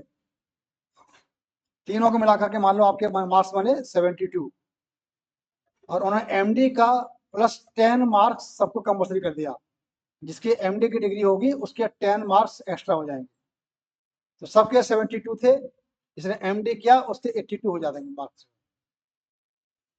तो क्या होता है, बहुत सारी पोस्ट के लिए जब इंटरव्यू होता है तो एक पैरामीटर होता है, तो एक पोस्ट के नंबर ऑफ पोस्ट के अकॉर्डिंग इंटरव्यू कराते हैं। एक वैकेंसी है तो एक वैकेंसी पे वो 10 लोगों को कॉल करेंगे इंटरव्यू के लिए। एक वैकेंसी पर 100 को कॉल नहीं कभी करते। वैकेंसी एक है एमओ की, 10 लोगों को कॉल करेंगे। अब 10 कौन होंगे, जिनकी की प्रेसी हायर होगी, उन्होंने मेरिट बनाया, रैंकिंग बनाई, जिसकी हायर मेरिट होगी, हायर रैंक आएगी, उनको कॉल करेंगे। उसमें क्या होता है आज की डेट में कि 10 के 10 चले जाते हैं एमडी वाले। जो सिंपल बीएमएस वाले का रैंकिंग हो नहीं पाती, कितना भी करेगा वो मैक्सिमम करेगा तब भी सब +10 हो जाएगा और वो ऊपर निकल जाएगा एमडी वाला। तो ये प्रेफरेंशियल क्वालिफिकेशन एमडी है, इसलिए आजकल उसके लिए भी एमडी जरूरी है। एक तो रास्ता यह इंटरव्यू के लिए। एक और रास्ता आजकल क्या हुआ है कि जब नंबर ऑफ कैंडिडेट ज़्यादा हो जाते हैं तो स्क्रीनिंग होती है। Screening in the form of written test. हर जगह आप देखते हैं बहुत सारी सर्विस के लिए रिटन टेस्ट होते हैं। तो रिटन टेस्ट यहाँ भी स्टार्ट हो गया है मेडिकल में, और मेडिकल ऑफिसर के लिए भी टेस्ट होता है। तो टेस्ट में भी बट ऑब्वियस है, आपने बीएमएस किया, आपने पढ़ाई की 4.5 साल प्लस 1 साल, 5.5 साल। एमडी आदमी करता है 3 साल और, तो 5.5 साल उसके 8.5 साल। पूछता है कि आधा 1 साल और उसका बढ़ गया, उसके पास अनुभव है 10 साल का, उसने अधिक पढ़ाई की है, उसका स्पेशलाइजेशन है। तो जब रिटर्न टेस्ट होगा तो वो भी उसी का अच्छा होगा, उसकी भी मार्किंग होगी, तो उसका भी जो है स्कोर उसी व्यक्ति का अच्छा आएगा जिसने एमडीएमएस किया होगा। तो मेरा मतलब एमओ के लिए इसेंशियल है, you are capable after BMS, लेकिन एमडी करना आज तक जरूरी है, तब आप उसमें आप जॉब कर सकते हैं। फिर having PG degree you will become a specialist, जैसे बताया मैंने अभी आपको। अगर आपको प्रैक्टिस करनी है तो प्रैक्टिस करने के लिए भी आफ्टर बीएमएस आप जनरल फिजिशियन सर्जन हैं। एमडी करने के बाद आप स्पेशलिस्ट बन जाएंगे। कि आपने उस एमडी में क्या होता है, बीएमएस में आप सारे विषय पढ़ते हैं, आपने सिलेबस देखा होगा, तो करीब 14 विषय आपके पास हैं बीएमएस में। एमडी आप एक विषय में करते हैं, इन वन सब्जेक्ट। एक सब्जेक्ट में आप एमडी करेंगे, जैसे काय चिकित्सा है मेडिसिन सब्जेक्ट, उसमें आप एमडी करेंगे काय चिकित्सा। और काय चिकित्सा में भी आपको थीसिस लिखी जाती है, एक छोटी सी रिसर्च होती है उसमें एमडी में। उसके लिए आपको एक टॉपिक दिया जाता है। टॉपिक क्या होगा, किसी एक सिस्टम से होगा। आपने साइंस पढ़ा है, सिस्टम आपका मतलब बॉडी का सिस्टम, रेस्पिरेटरी है, कार्डियोवैस्कुलर है, न्यूरो है, स्किन है, GIT है, किसी भी एक सिस्टम की एक डिजीज आपको दी जाती है कि उसके ऊपर आपको रिसर्च करनी है। हार्ट की हो गई, कार्डियोलॉजी हो गई, तो मान लो आपने हार्ट अटैक को आपने रिसर्च कर लिया, MI को लिया, तो MI को आप रिसर्च करेंगे, उसके मरीज देखेंगे, आप उस पर दवा देंगे, ऑब्जर्वेशन करेंगे, डेटा बनाएंगे, आप उसका डेटा कंपाइल करेंगे, तो निश्चित है कि 3 साल जब एक ही बीमारी के मरीज देखेंगे, आप पढ़ेंगे तो बहुत सारी चीजें हैं, लेकिन आपका मेन फोकस एक बीमारी पर रहेगा या एक सिस्टम पर रहेगा, है ना, हार्ट अटैक पर रहेगा या कार्डियोवैस्कुलर सिस्टम पूरे पर रहेगा। 3 साल आप एक्स्ट्रा पढ़ेंगे, आपने 5 साल सब सारा पढ़ा, आपने सारे विषय पढ़े, सब कुछ पढ़े आपने, लेकिन 3 साल आपने क्या फोकस किया, एक सिस्टम एक डिजीज, तो ऑब्वियसली आप उसके स्पेशलिस्ट बन ही जाते हैं, क्योंकि आपको 3 साल का एक्स्ट्रा अनुभव हो गया, आपने ज़्यादा सीखा, और एज ए एविडेंस आपने थीसिस लिखी, आपने डाटा मेंटेन किया, डाटा कलेक्ट किया, उस बीमारी के बारे में आप पढ़ेंगे लिखेंगे, तो आपके पास आप ऑथराइज भी हैं, ऑफिशियली आपके पास डेटा है कि मैंने इस पर काम किया, मैंने इस पर थीसिस लिखी, कंपैरिजन लिखा, तो ऑफिशियली भी आप उसके स्पेशलिस्ट हैं और प्रैक्टिकली तो आप हैं ही हैं। तो प्रैक्टिस भी करनी है अगर आपको, तो प्रैक्टिस करने के लिए भी MD करना ज़्यादा आवश्यक है, ज़्यादा अच्छा है, उसके बाद आप हो सकते हैं स्पेशलिस्ट, क्योंकि आजकल सोसाइटी में आप डॉक्टर भी है ना, आप लोगों ने अभी एडमिशन लिया है, अभी आप आफ्टर 6 मंथ आप घर पे जाएंगे, फैमिली में जाएंगे, कोई शादी फंक्शन होगा, तो आपसे घर वाले पूछेंगे, आपके रिश्तेदार पूछेंगे, अच्छा डॉक्टरी पढ़ रहे हो, हाँ, अगला सवाल होगा तुम किस चीज़ के डॉक्टर बनोगे, नेक्स्ट क्वेश्चन में भी किस चीज़ के डॉक्टर बनोगे, किस चीज़ मीन्स स्पेशलिस्ट ऑफ व्हाट, वो पूछे जाते हैं आपसे, जो है ना, तो अभी आप नहीं है स्पेशलिस्ट, आप कहेंगे हम आयुर्वेद के बने हैं, करेंगे, लेकिन at this moment you can not say I am specialist of this so and so, but after getting MD or getting enter admission into MD you can say हाँ, तो मुझे आपको टॉपिक मिला है, यहाँ मैं हार्ट का डॉक्टर बनना हूँ, आपने स्किन का टॉपिक लिया है, मैं स्किन का डॉक्टर बनना हूँ, आपने सांस का लिया है, मैं सांस का डॉक्टर, इसको रेस्पिरेटरी डॉक्टर बनना हूँ, फेफड़ों का डॉक्टर बनना हूँ, you can say like this. शहरों में खासतौर पे आजकल जरूरी है, जनरल फिजिशियन इवन MBBS करने के बाद भी शहर में प्रैक्टिस करना आजकल बहुत मुश्किल है। शहर में भी क्या चाहते हैं, स्पेशलिस्ट चाहिए उनको, जो डॉक्टर किसका स्पेशलिस्ट है, आम मरीज ज्यादा, अच्छा बीमारी है, अच्छा बताओ, तो बताओ यार यहाँ पे हमारे आसपास जो है हार्ट का डॉक्टर कौन सा है ना, स्किन का डॉक्टर कौन सा है, मतलब स्पेशलिस्ट वहां भी चाहिए उनको, देहात में, इंटीरियर में, या शहर का जो होता है आउटस्कर्ट, पेरिफेरी, वहां पर एज ए जनरल फिजिशियन आप कर सकते हैं प्रैक्टिस, एज ए MBBS और BMS। ये जो मेन शहर है, मेन सिटी है, मेन मार्केट है, वहां पर you have to be specialise of some particular disease और सिस्टम।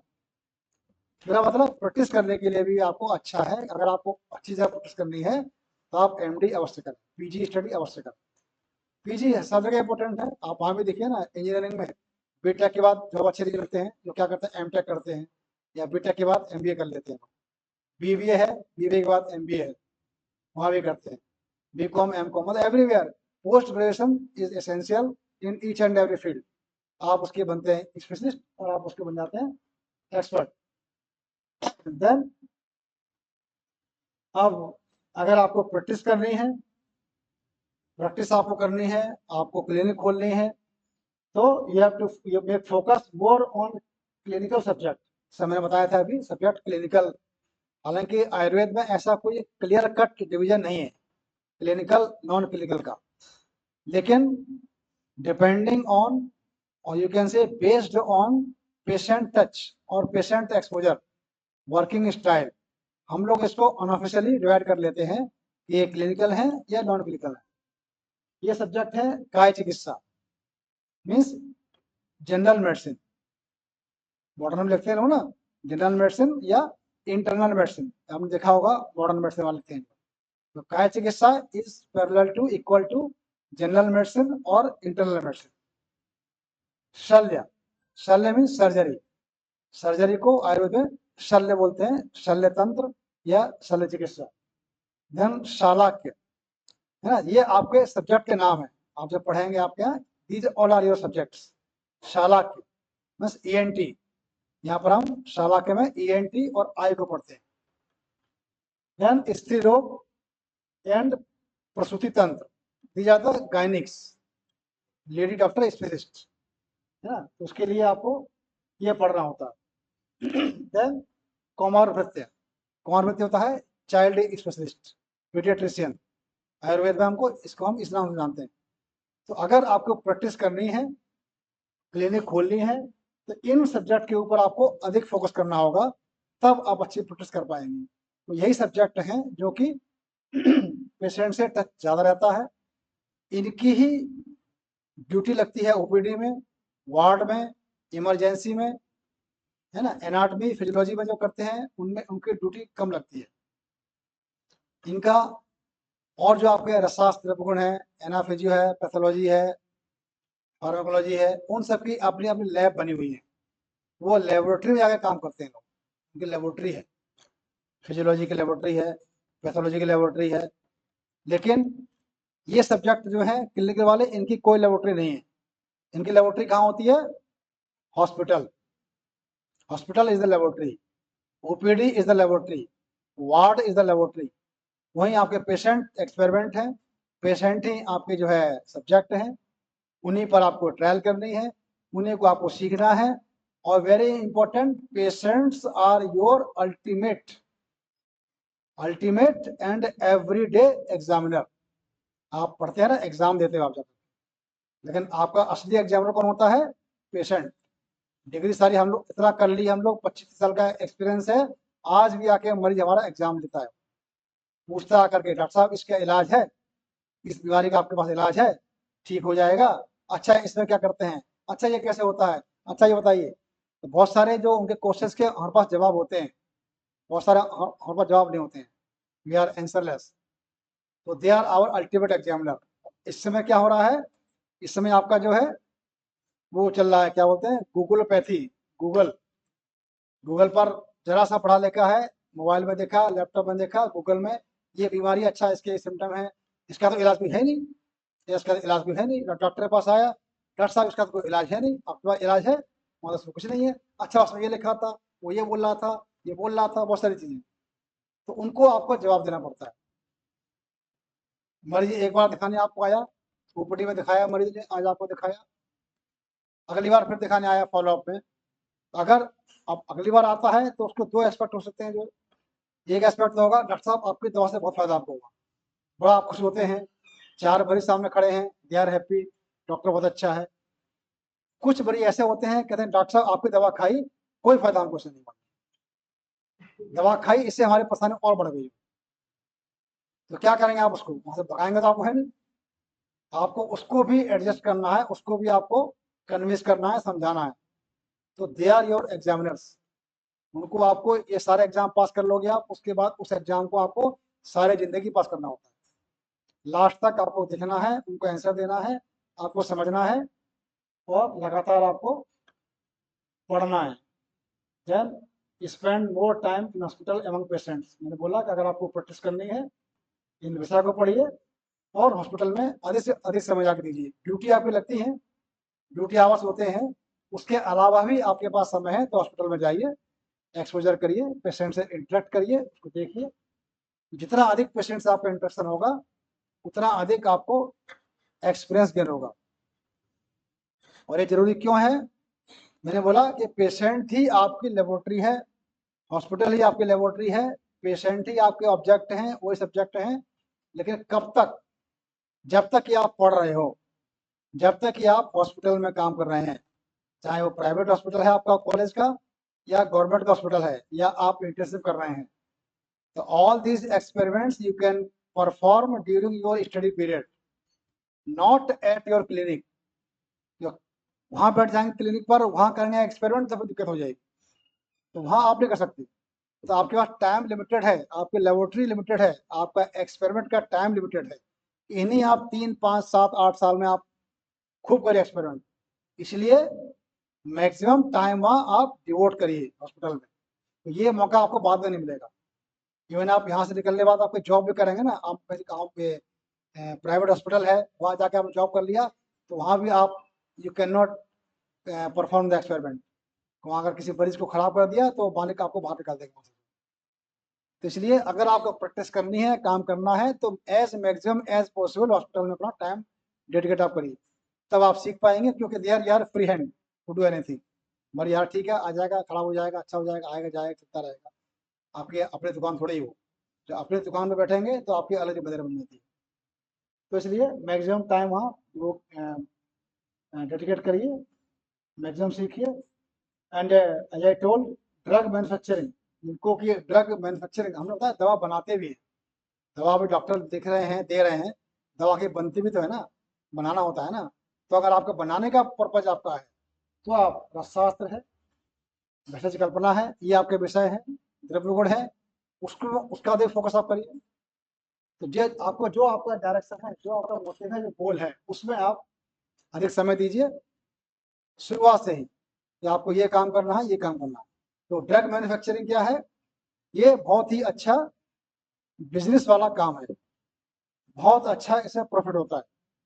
मार्केट में आप दवा बनती है, लागत आज की डेट में आपके 10 रुपए की लागत है, जो आपकी फार्मेसी खोलते हैं, बनाते हैं, तो 10 रुपए की लागत में दवा बनती है, मार्केट में आते आते उसकी कीमत कम से कम 100 रुपए हो जाती है, 10 टाइम्स। तो आपने दवा बनाई, 10 रुपए आपने लगाए, तो पहला आपके पास ही मार्जिन है कि आप अपने पास से नेक्स्ट स्टेप को किस मार्जिन में देना चाहते हैं। मे भी आपने 10 रुपए की दवा बनाई, आपने 50 रुपए की दवा बेच दी मार्केट में, ये बेचा आपने। आप बेचेंगे किसको? होलसेलर को, डीलर को, उसके पास रिटेलर के पास जाएगा, फिर वहां से वहां जाएगा, सीएनएफ के पास जाएगा, बहुत सारी चेन उसमें होती हैं। तो वहां जाते जाते 10 रुपए की दवा आपने जब 50 रुपए बेची थी, वो मरीज को जाके मिलती है दवाई 100 रुपए की मिलती है। मीन्स आपने 10 का 50 बेचा तो 40%, 40 रुपए आपके पास आपका प्रॉफिट है। तो मैन्युफैक्चरिंग वेरी गुड बिजनेस। दवा आप बनाइए, आपका इंटरेस्ट हो बनाइए, फार्मेसी खोलिए, उसको आप काम कर सकते हैं, लेकिन आपका इंटरेस्ट होना चाहिए और आपको उसको सीखना चाहिए। फिर कुछ और चीज़ें हैं, अगर आपको प्रैक्टिशनर बनना है, उसके लिए कुछ और काम कर सकते हैं, कुछ और आइडियाज़ हैं। एमओ बनना है, उसके लिए कुछ और आइडिया है। डिग्री है, वो तो बताया मैंने आपको, डिग्री मार्किंग वो सब तो है, लेकिन आपको इंटरव्यू में सेलेक्ट होना है, आपको रिटर्न एग्जाम क्वालिफाई करना है। कुछ और आप पढ़ सकते हैं, कुछ और काम एक्स्ट्रा एफर्ट्स करिए। Try to update with latest diseases as well as treatment modalities through conference, seminar, workshop and internet. हर दिन एजुकेशन बताया मैंने, education is a dynamic process. उसी तरह से रिसर्च एंड मेडिकल भी डायनेमिक प्रोसेस ही है। हर दिन आपकी रिसर्चेज हो रही हैं, आपकी जो बेसिक जो स्टडी है ना, एनाटॉमी और फिजियोलॉजी, वो चेंज नहीं होती है। पता है बॉडी में ये ब्रेन है, ये हार्ट है, हार्ट में 4 चैम्बर है, 3 आर्टरी है, लंग्स के 2 पार्ट है, 3 पार्ट है, फिजियोलॉजी है, यहाँ ये होता है, यहाँ होता है। These 2 things are never changing. उसके अलावा सब कुछ बदल जाता है, पैथोलॉजी बदल जा रही है। डिजीज की पैथोलॉजी कल कुछ थी, आज किसी ने रिसर्च की, बता दिया नहीं पैथोलॉजी कुछ और है। का कारण इटियोलॉजी बदल जा रही है, पहले कुछ कारण था, अब कुछ हो रहा है, अब इससे भी हो रहा है, इससे हो रहा है। दवा है, आप पढ़ते हैं अखबार में, आज आता है कि वो दवा इस बीमारी में कारगर है, कल को क्या आता है, वो दवा आप कारगर नहीं, दवा बेकार हो गई, नई दवा आ जाती है। कई बार आता है कि गठिया की दवा, आप पढ़ते हैं अखबार में पढ़ते होंगे, गठिया की दवा सांस के मरीज में कारगर, जो दवा गठिया में दी जा रही थी आर्थराइटिस में, वो अब जा करके अस्थमा में कारगर है। हार्ट की दवा स्किन में कारगर है। ये सब कहाँ से आती है? रिसर्चेज से आती है। एवरीडे रिसर्चेज हो रही हैं, डिफरेंट सिस्टम के लोग कोशिश करते हैं, नई नई चीज सामने आती हैं, नई दवाएं, नई अप्रोच, नई डोजिंग, नई टेक्नोलॉजी, नया इन्वेस्टिगेशन, डायग्नोस करने की मशीनें, तरीके। अभी लेटेस्ट हार्ट के बारे में बहुत सारी जांच होती है, एक से एक महंगी जांचें हैं, बहुत कराइए, टीएमटी कराओ, इको कराओ, आपकी जो है एंजियोग्राफी कराइए, बहुत सारे टेस्ट है। लेटेस्ट अभी आया था कि सलाइवा, मुंह की सलाइवा लार होती है, लार को टेस्ट करके बता सकते हैं कि इसको हार्ट की बीमारी होने वाली है कि नहीं होने वाली है। तो this kind of researches are coming every day. वो कैसे मालूम पड़ेगा? जब आप पढ़ोगे, लिटरेचर पढ़ेंगे, आप अखबार पढ़ेंगे, नेट देखिए, वेबसाइट देखिए, और very important conference, seminar, workshop ये होते हैं। इनमें क्या होता है, कोई संस्था कराती है इसको, अलग अलग सेंटर से एक्सपर्ट आते हैं, अपनी बातें आपको बताते हैं। तो आप यहाँ पढ़ते हैं, अभी तो मान लो आपका प्रोग्राम हो रहा है, इंडक्शन प्रोग्राम है, तो हम लोग बाहर से आ रहे हैं। उसके बाद क्या होगा कि पूरे 4.5 साल जो टीचर यहाँ पर अवेलेबल हैं वही पढ़ाएंगे आपको, कोई बाहर से पढ़ाने नहीं आएगा। बाहर से एग्जाम देने तो लोग आएंगे, फिर पढ़ाने बाहर से कोई नहीं आएगा। कॉन्फ्रेंस में क्या होता है कि आप जाके कॉन्फ्रेंस अटेंड करते हैं, तो वहाँ डिफरेंट सेंटर से, डिफरेंट संस्थाओं से एक्सपर्ट आते हैं, वो अपने विचार रखते हैं, अपने अनुभव आपसे शेयर करते हैं, बताएंगे, तब आपको मिलता है सीखने के लिए कि अच्छा ये भी संभव है, अच्छा ऐसा भी होता है, ये हो सकता है, बहुत सारी चीज़ें। तो वहाँ से आपको नई नई बातें सीखने को मिलती है। मतलब आपको अपने आप को अपडेट रखिए, जो लेटेस्ट न्यूज़ है, लेटेस्ट टेक्नोलॉजी है, उससे आप अपडेट रखिए। लेकिन बहुत जरूरी है, बिवेयर ऑफ फॉल्स और इनकम्प्लीट इन्फॉर्मेशन। इस समय बहुत सारे गूगल पर भी कुछ गलत मिल जा रही है इन्फॉर्मेशन, और सबसे ज़्यादा गलत इन्फॉर्मेशन कहाँ मिल रही है आजकल, जो है व्हाट्सएप और यूट्यूब पर। व्हाट्सएप तो छोटा होता है, सबसे ज़्यादा है यूट्यूब पर। कहना ये यूट्यूबिया एक टर्म दिया हुआ है, वह अपने आप को पॉपुलर करने के लिए, पैसे कमाने के लिए लोग फालतू फालतू चीज़ इसमें डाल देते हैं। आधे कच्ची नॉलेज है, जानकारी है नहीं, डाल दिया ये बीमारी है, इसका ये इलाज है, इसका ये करो, इसका ये करो, बहुत गड़बड़ है। तो उन सब चीज़ों को विश्वास मत करिए। नॉलेज जो रेपुटेड, जो ऑथेंटिकेट साइट से हो, अच्छी संस्था के कोई पेपर हो, जर्नल हो, उसके स्टडी हो, उसको पढ़िए, उसको देखिए। आप कॉन्फ्रेंस जाएंगे तो कॉन्फ्रेंस में आपको गलत इन्फॉर्मेशन कभी नहीं मिलती है। वहाँ पर आप 1-to-1 आपका इंटरेक्शन होता है, आप सीखते हैं, पढ़ते हैं, लोग बताते हैं आपको, आप क्वेश्चनिंग भी करते हैं। तो जहाँ मौका मिलता है उन प्रोग्राम को अवश्य आप अटेंड करिए। देन हाँ, ये लिखा है ना, most contents are for common public, not for doctors. बहुत सारे साइट हैं, जो ऐसी साइट भी आपको मिलेगी जो कि ऑनलाइन कंसल्टेशन देती हैं। मरीज अपनी परेशानी बताते हैं वेबसाइट पर, वहाँ से दवा लिख के आ जाती है, ऐसा कर लो, ऐसा कर लो, ऐसा कर लो। तो वहाँ पर भी बीमारियों के बारे में, दवाओं के बारे में बहुत बातें लिखी होती हैं। कि वो जो बातें लिखी है ना, वो आपके लिए नहीं है, वो कॉमन मैन के लिए लेमन टर्म में लिखी रहती हैं। ये बीमारी होती है, you take this is your body will be this like, ऐसे उसको होती है लैंग्वेज। तो वो होती है आम आदमी के लिए, तो उनको आप मत पढ़िए, उस पर मत जाइए। आप देखना है तो जो ऑथेंटिक जो साइट्स हैं उनको देखिए, लिंक्स को देखिए, वहाँ से अपना आप सीखिए, और लेटेस्ट जो भी है नॉलेज उसको आप यूज करिए। Then consult believe information from authentic websites, journal, जैसा मैंने बताया आपको, उसी को आप देखें, उसी को आप समझिए, तब आप उसमें अच्छा कर पाएंगे। फिर अगर आपको बनना है एकेडमिशियन, टीचिंग लाइन में जाना है, एज आई टोल्ड, पीजी तो मस्ट है, एमडी एमएस तो आपको करना ही है। क्योंकि एक समय था जब एज ए बीएमएस भी टीचिंग में जाते थे, अब वैसा नहीं है। टीचिंग में जाना है आपको तो आपको एमडी एमएस करना पड़ेगा, इसेंशियल है। कुछ जगह पीएचडी को भी इसेंशियल कर दिया है, अदरवाइज प्रेफरेंशियल तो है ही। यहाँ भी वही समस्या रहती है कि जैसे बताया मैंने, एमओ में बीएमएस के बाद एमडीएमएस के पॉइंट्स ऐड हो जाते हैं। उसी तरह टीचिंग के लिए आप जाएंगे, अप्लाई करेंगे, पोस्ट कौन सी होगी स्टार्टिंग में, टीचिंग में पोस्ट होती है एंट्री लेवल पोस्ट, क्या नाम है, लेक्चरर, या बोलते हैं assistant professor. This is the entry level post in any medical college, lecturer और असिस्टेंट प्रोफेसर। उनके लिए इसेंशियल क्वालिफिकेशन एमडी होता है, एमडी एमएस, लेकिन प्रेफरेंशियल पीएचडी है। वहाँ पर एमडी के मार्क्स ऐड हो रहे थे, यहाँ आपके पीएचडी के मार्क्स ऐड हो जाएंगे। तो यहाँ भी ऐसा हो रहा है, टीचिंग लाइन में भी बहुत कम लोग ऐसे हैं जो कि नॉन पीएचडी सेलेक्ट हो रहे हैं, otherwise most of the people who are PhD they are getting selected. क्योंकि पीएचडी में इसमें इसका टीचिंग के लिए भी, लेक्चरर के लिए भी, एपी के लिए भी बहुत जगह टेस्ट यहाँ भी होता है। रिटन टेस्ट यहाँ भी हो रहा है, नहीं हो रहा है डायरेक्ट इंटरव्यू हो रहा है, तो उसके लिए मेरिट बनती है, प्रेसी बनती है, तो वहाँ भी पीएचडी वाले इसमें आगे चले जाते हैं। तो उसको करना आवश्यक है अगर आपको एकेडमिक लाइन में जाना है। फिर इसके लिए एक्स्ट्रा करना है besides main study, participation and paper presentation in conference, paper, chapter, ये सब काम भी करने होते हैं आप।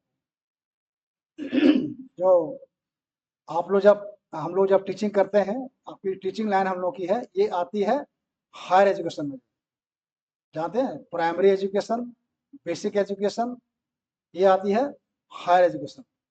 तो higher education means graduate onward, जो ग्रेजुएट ऑनवर्ड डिग्री होती है वो सब आती है हायर एजुकेशन में। और हायर एजुकेशन कहाँ से गवर्न होती है? यूजीसी से, यूनिवर्सिटी ग्रांट कमीशन। ये एक संस्था है गवर्नमेंट ऑफ इंडिया की, वो सारी पॉलिसी प्लानिंग तय करती है हायर एजुकेशन के लिए। तो यूजीसी ने ही अपने मानक, अपने स्टैंडर्ड्स सब तय किए हुए हैं कि आपको कहीं अगर एडमिट होना है, कहीं आपको नौकरी मिलनी है, तो नौकरी के लिए क्या क्या आपके अंदर क्वालिफिकेशन होना चाहिए। और आजकल जमाना है मल्टी मल्टी टैलेंट पर्सन का, जो मल्टी टैलेंट, जानते हैं ना मल्टी टैलेंट, ये एक आपका बेसिक काम है, वो तो अच्छी बात है कि आप कर ही लेते हैं। साथ में कुछ और काम करना जानते हैं ना, तो आपका महत्व बढ़ जाता है। फॉर एग्जाम्पल, घर में आपके एक ड्राइवर है, गाड़ी चला जानता है, ड्राइवर जानता है, वो तो घर चलाता ही है। घर में बाय द वे आप बैठे थे, घर की लाइट खराब हो गई, आपको पता नहीं इलेक्ट्रिशियन आएगा कब आएगा, बाय द वे ड्राइवर को जानता है इलेक्ट्रिक का काम करना। अरे सर मैं देखता हूँ, मैं जानता हूँ, उसने काम एक्स्ट्रा काम कर लिया, तो उसके लिए बनता है एक्स्ट्रा टैलेंट। ये काम तो जान रहा है, वो एक्स्ट्रा काम भी जान रहा है। वही वैसे वर्षा हो सकता है, एक इलेक्ट्रिशियन था, वो साथ में ड्राइविंग भी जानता है, सिक्योरिटी गार्ड है, गार्ड का काम कर रहा है, वो ड्राइविंग भी जानता है, वो भी काम कर लेगा। उस तरह से यहाँ भी है, मेडिकल में भी है, टीचिंग में भी है।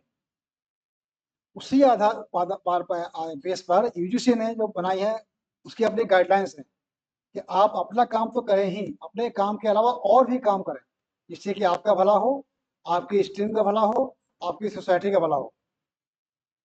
उसके लिए क्या किया उन्होंने? एक्स्ट्रा पॉइंट्स बनाए हुए हैं आपके। तो जो आदमी एपी की पोस्ट पे अप्लाई करेगा, एटलीस्ट वो एमडी तो होगा ही, वो तो है ही। नहीं, बाकी और एमडी लोगों से आपको कैसे अलग किया जाएगा, या आपकी शॉर्ट लिस्टिंग कैसे की जाएगी, उसके लिए यूजीसी ने पॉइंट्स स्कोर्स बनाए हुए हैं। उसको बोलते हैं एपीआई स्कोर्स। एपीआई स्कोर्स है, वो स्कोर्स क्या है? स्कोर्स ये है कि आप सवेरे से शाम तक जो भी काम करते हैं, हर काम का यूजीसी ने स्कोर बना दिया।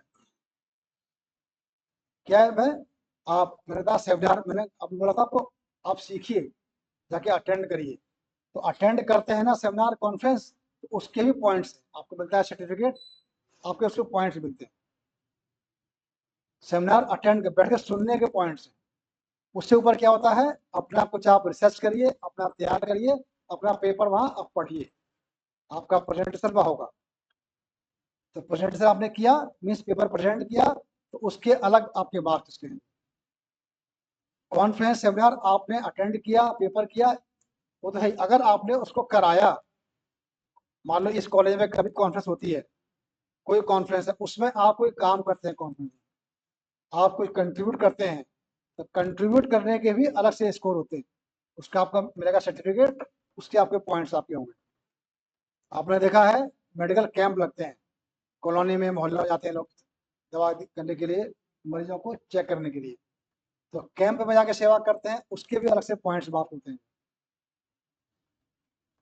है ना। तो मतलब हर काम के जो भी आपकी एक्टिविटी यहाँ पर है, हर चीज के यूजीसी ने स्कोर्स पॉइंट्स दिए हुए। बुक छपवाते हैं हम लोग, आपने बुक लिखी है, उसके पॉइंट्स आपके हैं। पूरी बुक नहीं लिखी आपने, बुक में एक चैप्टर लिखा, चैप्टर लिखा, उसके बाद से आपने कोई काम किया, रिसर्च हुई, तो बुक अलग है और जर्नल अलग है। जानते हैं जर्नल अलग होते हैं और बुक अलग होती है। जर्नल में आपने अपना कुछ पेपर छपवाया है, आपने कुछ लिखा, उसके अलग पॉइंट्स है। ये सारी चीजें आपको आगे जाके मिलेंगी। तो मेरा मतलब उन सब के अपने अपने पॉइंट्स होते हैं। आपने एमडी कर लिया, वो तो है ही, सारे एमडी हैं, जितने एग्जाम, जितने वो टीचर बनने आएंगे ना, सब एमडी होंगे होंगे। एमडी के अलावा आपने क्या काम किया है? आपने कॉन्फ्रेंस अटेंड किया है, कॉन्फ्रेंस आप देखते होंगे, कुछ होगी नेशनल कॉन्फ्रेंस, कुछ होगी इंटरनेशनल कॉन्फ्रेंस। तो नेशनल कॉन्फ्रेंस के अलग मार्क्स हैं, इंटरनेशनल के अलग मार्क्स हैं। आपने अपने शहर में रह के कॉन्फ्रेंस अटेंड की है, उसके अलग मार्क्स हैं। आपने दूसरे शहर में गए, उसके अलग है। आप विदेश में गए, उसके अलग है। वैसे हर काम के अलग अलग स्कोर्स पॉइंट्स होते हैं।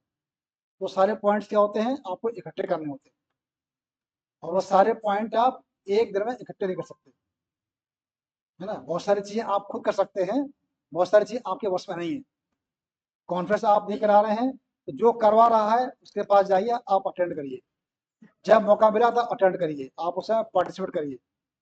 मेरा मतलब आपको जानकारी बहुत सारी नहीं है, आप आगे सीखोगे।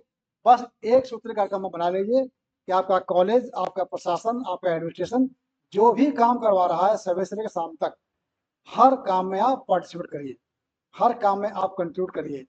चाहे बहुत सारे वो बच्चे बनते हैं, उसमें वो एनएसएस बनते होता है, सेवा योजना, उसके लोग ज्वाइन कर लेते हैं मेंबरशिप। कहीं वृक्षारोपण पौधारोपण हो रहा है, तो ज्वाइन कर लिया। कुछ भी एक्टिविटी हो रही है, आपके एक्सकर्शन टूर होते हैं, बाहर जाते हैं आप, है ना। कोई आप हमारा आपको जाना टूर जा रहे हैं, तो आपका बोलते हैं उसको एजुकेशन टूर है। अभी आप लोग टूर इसमें भी होगा, आपकी जो चला इंडक्शन वाला, इसमें भी है कि बाहर जा घुमाते हैं। लास्ट ईयर आपको बच्चे आपको बैच जो है हमारे बीएचयू आया था, इसके सिलेबस में है ये। तो मतलब जो भी एक्टिविटी हो रही है, हर एक्टिविटी में पार्टिसिपेट करिए। ये बात सोचा, अरे ये मेरे काम का है, ये बताने मुझे क्या है, इसका क्या करूँगा मैं, मुझे क्या मतलब है, मैं डॉक्टर बताऊँ, मुझे पता लगाने से क्या मतलब हो रहा है, मैं फालतू की क्यों करूँ। तो डोंट थिंक सो, क्योंकि आपको नॉलेज नहीं है कि किसकी क्या इंपॉर्टेंस है, भविष्य में कौन सी चीज़ आपको काम आ जाएगी। हाँ, बहुत अगर समस्या है, आप नहीं अटेंड कर सकते, बाहर जा रहे हैं, तो बात अलग है। कोई समस्या नहीं है, प्रॉब्लम है नहीं है, तो फिजिबल है, आप उसको अटेंड कर each and every activity you have to participate. आपके प्रोग्राम होंगे, कंपटीशन होते हैं, डांस कंपटीशन है, वोकल है, कोई सिंगिंग कर रहा है, सबके पॉइंट्स हैं, जो इसको बोलते हैं हम लोग एक्स्ट्रा करिकुलर एक्टिविटीज। आपने पहले भी किया होगा, 12th 10th में आपने किया होगा। तो जो एक्टिविटी होती है एक्स्ट्रा करिकुलर, उसके भी पॉइंट्स होते हैं, उनको भी माना है किसी ने। तो जो आप पहले करके आए हैं सो है, ठीक है, यहाँ मौका मिलता है, यहाँ आप काम करिए। हर चीज के आपको पॉइंट्स में ये आप अवार्ड मिलते हैं आपको। इसमें आप करेंगे एक्टिविटी, आपने टॉप किया, फर्स्ट सेकंड थर्ड आया, अवार्ड मिला। हाँ, ये हम बताया कॉन्फ्रेंस सेमिनार, इसमें पेपर पढ़ते हैं, तो वहाँ पर भी बेस्ट पेपर अवार्ड दिया जाता है। हर कॉन्फ्रेंस में बेस्ट पेपर अवार्ड का एक होता है प्रोविजन। तो आपने पेपर प्रेजेंट किया, उसके तो मार्क्स है ही, आपको बेस्ट अवार्ड मिला तो एक्स्ट्रा आपको फायदा मिल गया। अवार्ड के अलग पॉइंट हैं, पेपर प्रेजेंट करने के अलग पॉइंट हैं, अटेंड करने के अलग पॉइंट हैं, सबके पॉइंट्स। ये सारे पॉइंट्स आपके हो सकता है एज ए मेडिकल ऑफिसर जब जाएंगे तो वहाँ काउंट नहीं होते हैं, लेकिन अगर आप एज ए एकेडमिशियन आप टीचिंग में जाना चाहेंगे तो सारे पॉइंट्स काउंट होते हैं। इवन आपको 10th में आपने पढ़े ना, 10th आप 12th पास करके आए हैं, वहाँ भी कोई अवार्ड मिला है आपको, गेम का अवार्ड, खेल का अवार्ड मिला है, तो वो भी अवार्ड वहाँ काउंट हो जाएगा आपका। तो सारे जो एक्टिविटी होती हैं इनको करिए, और सारे अवार्ड्स ऑनर जो भी हैं सब आपके काम आते हैं। इनसे आपके मार्क्स बढ़ते हैं, प्रेसी बढ़ती है, वो आपको आगे जाने में हेल्प करते हैं। And try to be pro during opportunity to take classes, debates, discussions, quiz, competitions, etc. Teaching, teaching क्या होता है, अभी हम लोग बोल रहे हैं, it is a kind of भाषण।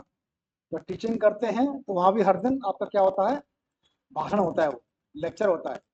आपके सामने चाहे 4 लोग बैठे हों, चाहे 40 लोग बैठे हों, चाहे 1000 लोग बैठे हों। आप देखते हैं फिल्मों में, जो फिल्म एक्टर है, कलाकार हैं, आर्टिस्ट हैं, हीरो हीरोइन जो है ना, आप पर्दे में देखते हैं, बड़ा अच्छा बोलते हैं, डायलॉग बोले, सब कुछ बोल रहे हैं, उनको बोल दिए मंच पर खड़ा होकर बोलने के लिए, बहुत से लोग नहीं बोल पाते हैं। तो वहाँ तो कैमरा लगा हुआ है, 4 लोग उनके टीम के लोग हैं, कैमरा टीम वाले हैं, शूटिंग वाले हैं, उनके सामने डायलॉग बोल दिया, लिखे लिखे डायलॉग है, याद किया, बोल दिया उन्होंने। जब उनको बोलिए कि लाइव बोलिए, आप मंच पर बोलिए, एक्सटेम्पोर बोलिए, तो वो लोग नहीं बोल सकते हैं। तो एक्सटेम्पोर बोलना, लाइव बोलना, दर्शकों के सामने बोलना, हर एक किसी की बस की बात नहीं होती है। कितने सारे क्या मंच में जाते हैं, जाते याद करके जाएंगे, आधी बात भूल जाते हैं, लड़खड़ा जाते हैं, कुछ बोलना है, कुछ सब कुछ बोल दिया, उल्टा से बोल दिया। बहुत से नेता उल्टा बोल जाते हैं।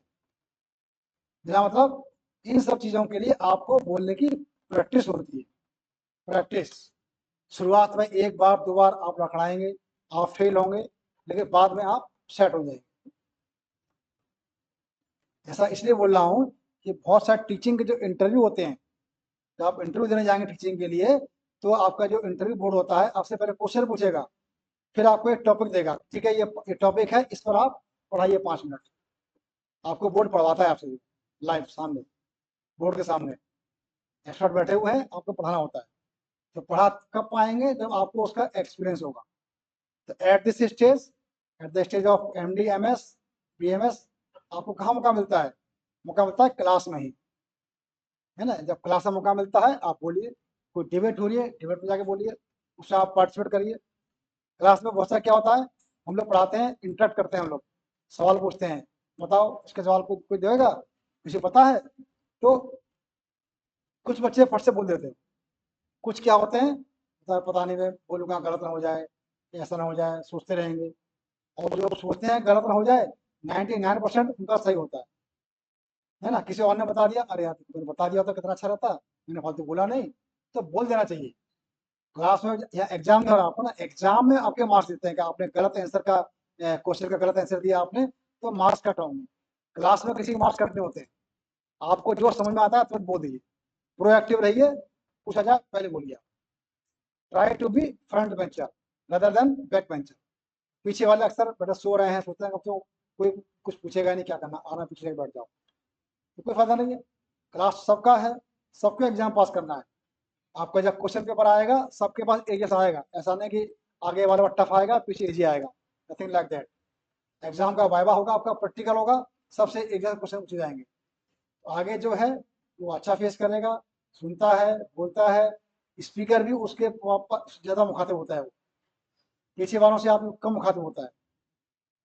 तो मतलब आगे बैठिए, इंटरेक्ट रहिए, प्रोएक्टिव रहिए, पूछा जाए तुरंत जवाब दीजिए, जहां मौका मिलता है बोलने का मौका दीजिए, अपना बोलिए, दूसरा मत झिझकिए। एग्जाम है वहां सोचिए कि ठीक है अभी गलत हो जाए क्या हो जाएगा।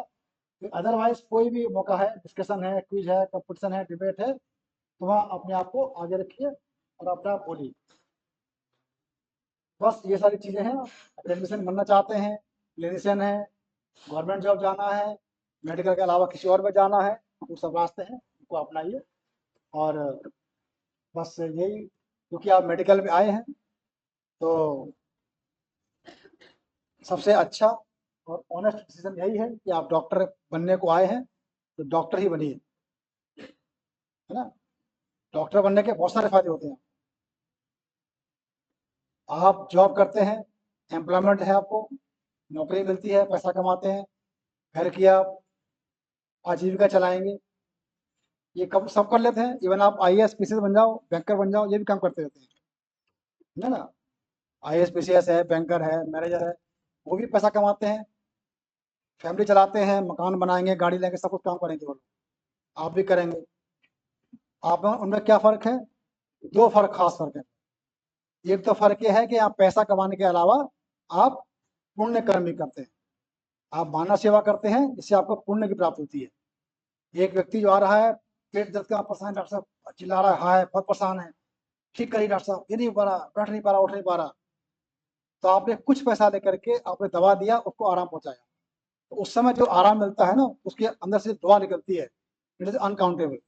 कितना परेशानी थी उसको, सांस के मरीज आता है, अस्थमा का मरीज, एक एक, अभी आप बैठे हैं, हम लोग घंटों बैठे रहते हैं, हम लोग we are unaware of our breathing, सांस कहाँ ले रहे हैं पता हमको होता नहीं है ना। ये जो अस्थमा का मरीज होता है उसको एक एक सांस पता होती है,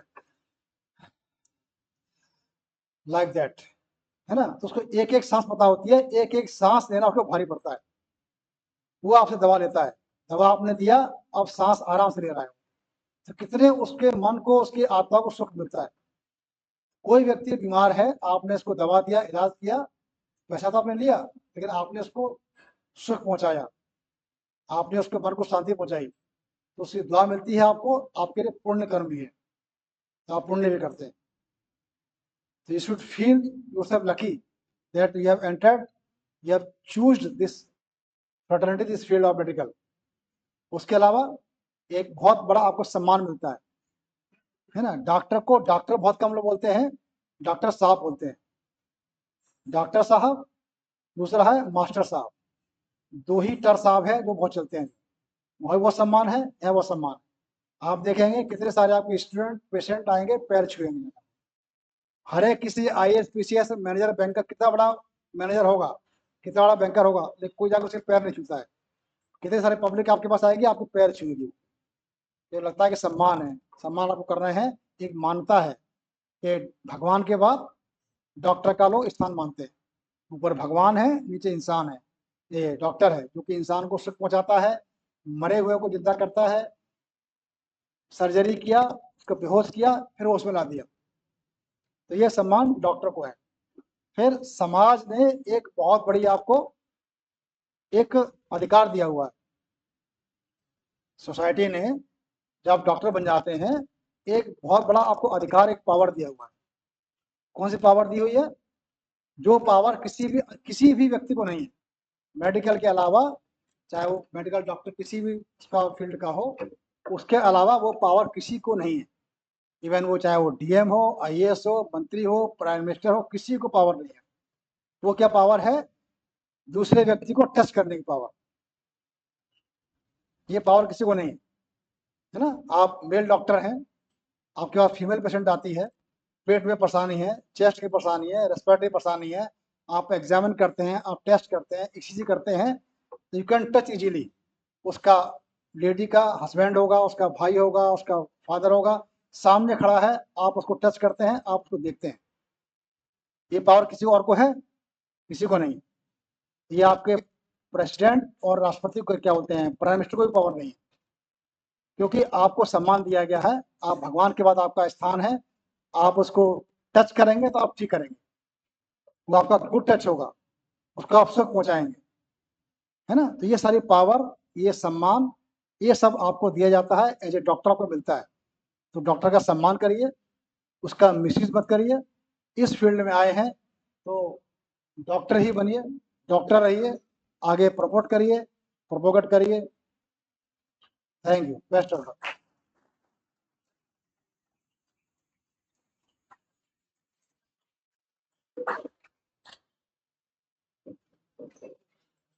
किसी की अगर कोई क्वेरी है, you can ask.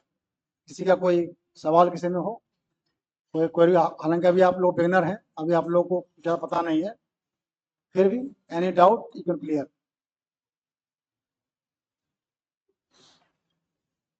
Thank you.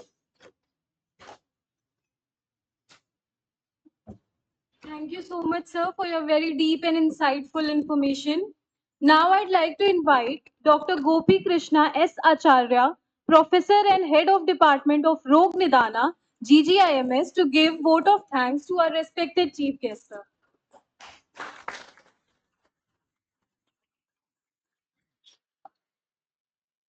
Honorable Chief Guest, Dr. Rajendra Prasad ji, Coordinator of Nagarjuna Batch, Dr. Devi Madam, Sajinan Pandey ji, dear budding Ayurveda students. So, whenever we are going to learn any of the things, any of the science as such, first and foremost thing that is required is why we are going to study it. The why क्यों हम पढ़ रहे हैं, उसके बाद आता है क्या पढ़ना है। अगर ये दोनों आपको क्लियर हो गया, कैसे पढ़ना है ऑटोमेटिकली आ जाए। Why we are studying it, what we are studying. If you are having these two terms clear, then how to study, that will come so automatically by listening to your peers or teachers as such.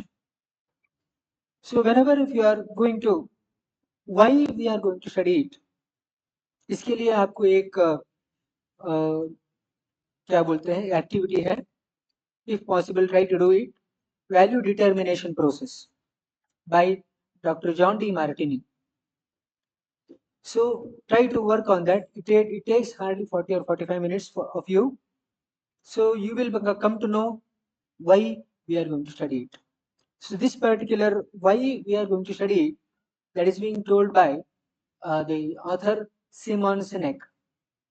You may be knowing, he has written the book Start with Why.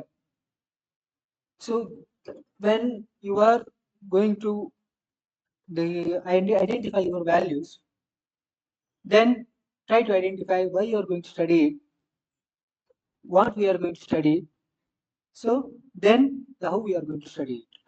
So Dr. Rajendra Prasad ji has mentioned elaborately क्या कैसे हमें BAMS के बाद कैसे हमें different opportunities हैं, किस तरह से हम जा सकते हैं वगैरह, हमें बहुत आप लोगों को बहुत अच्छी तरह से समझाया। पूरे मैनेजमेंट की तरफ से, फैकल्टी ऑफ GJIMS की तरफ से मैं आपको धन्यवाद देता हूँ।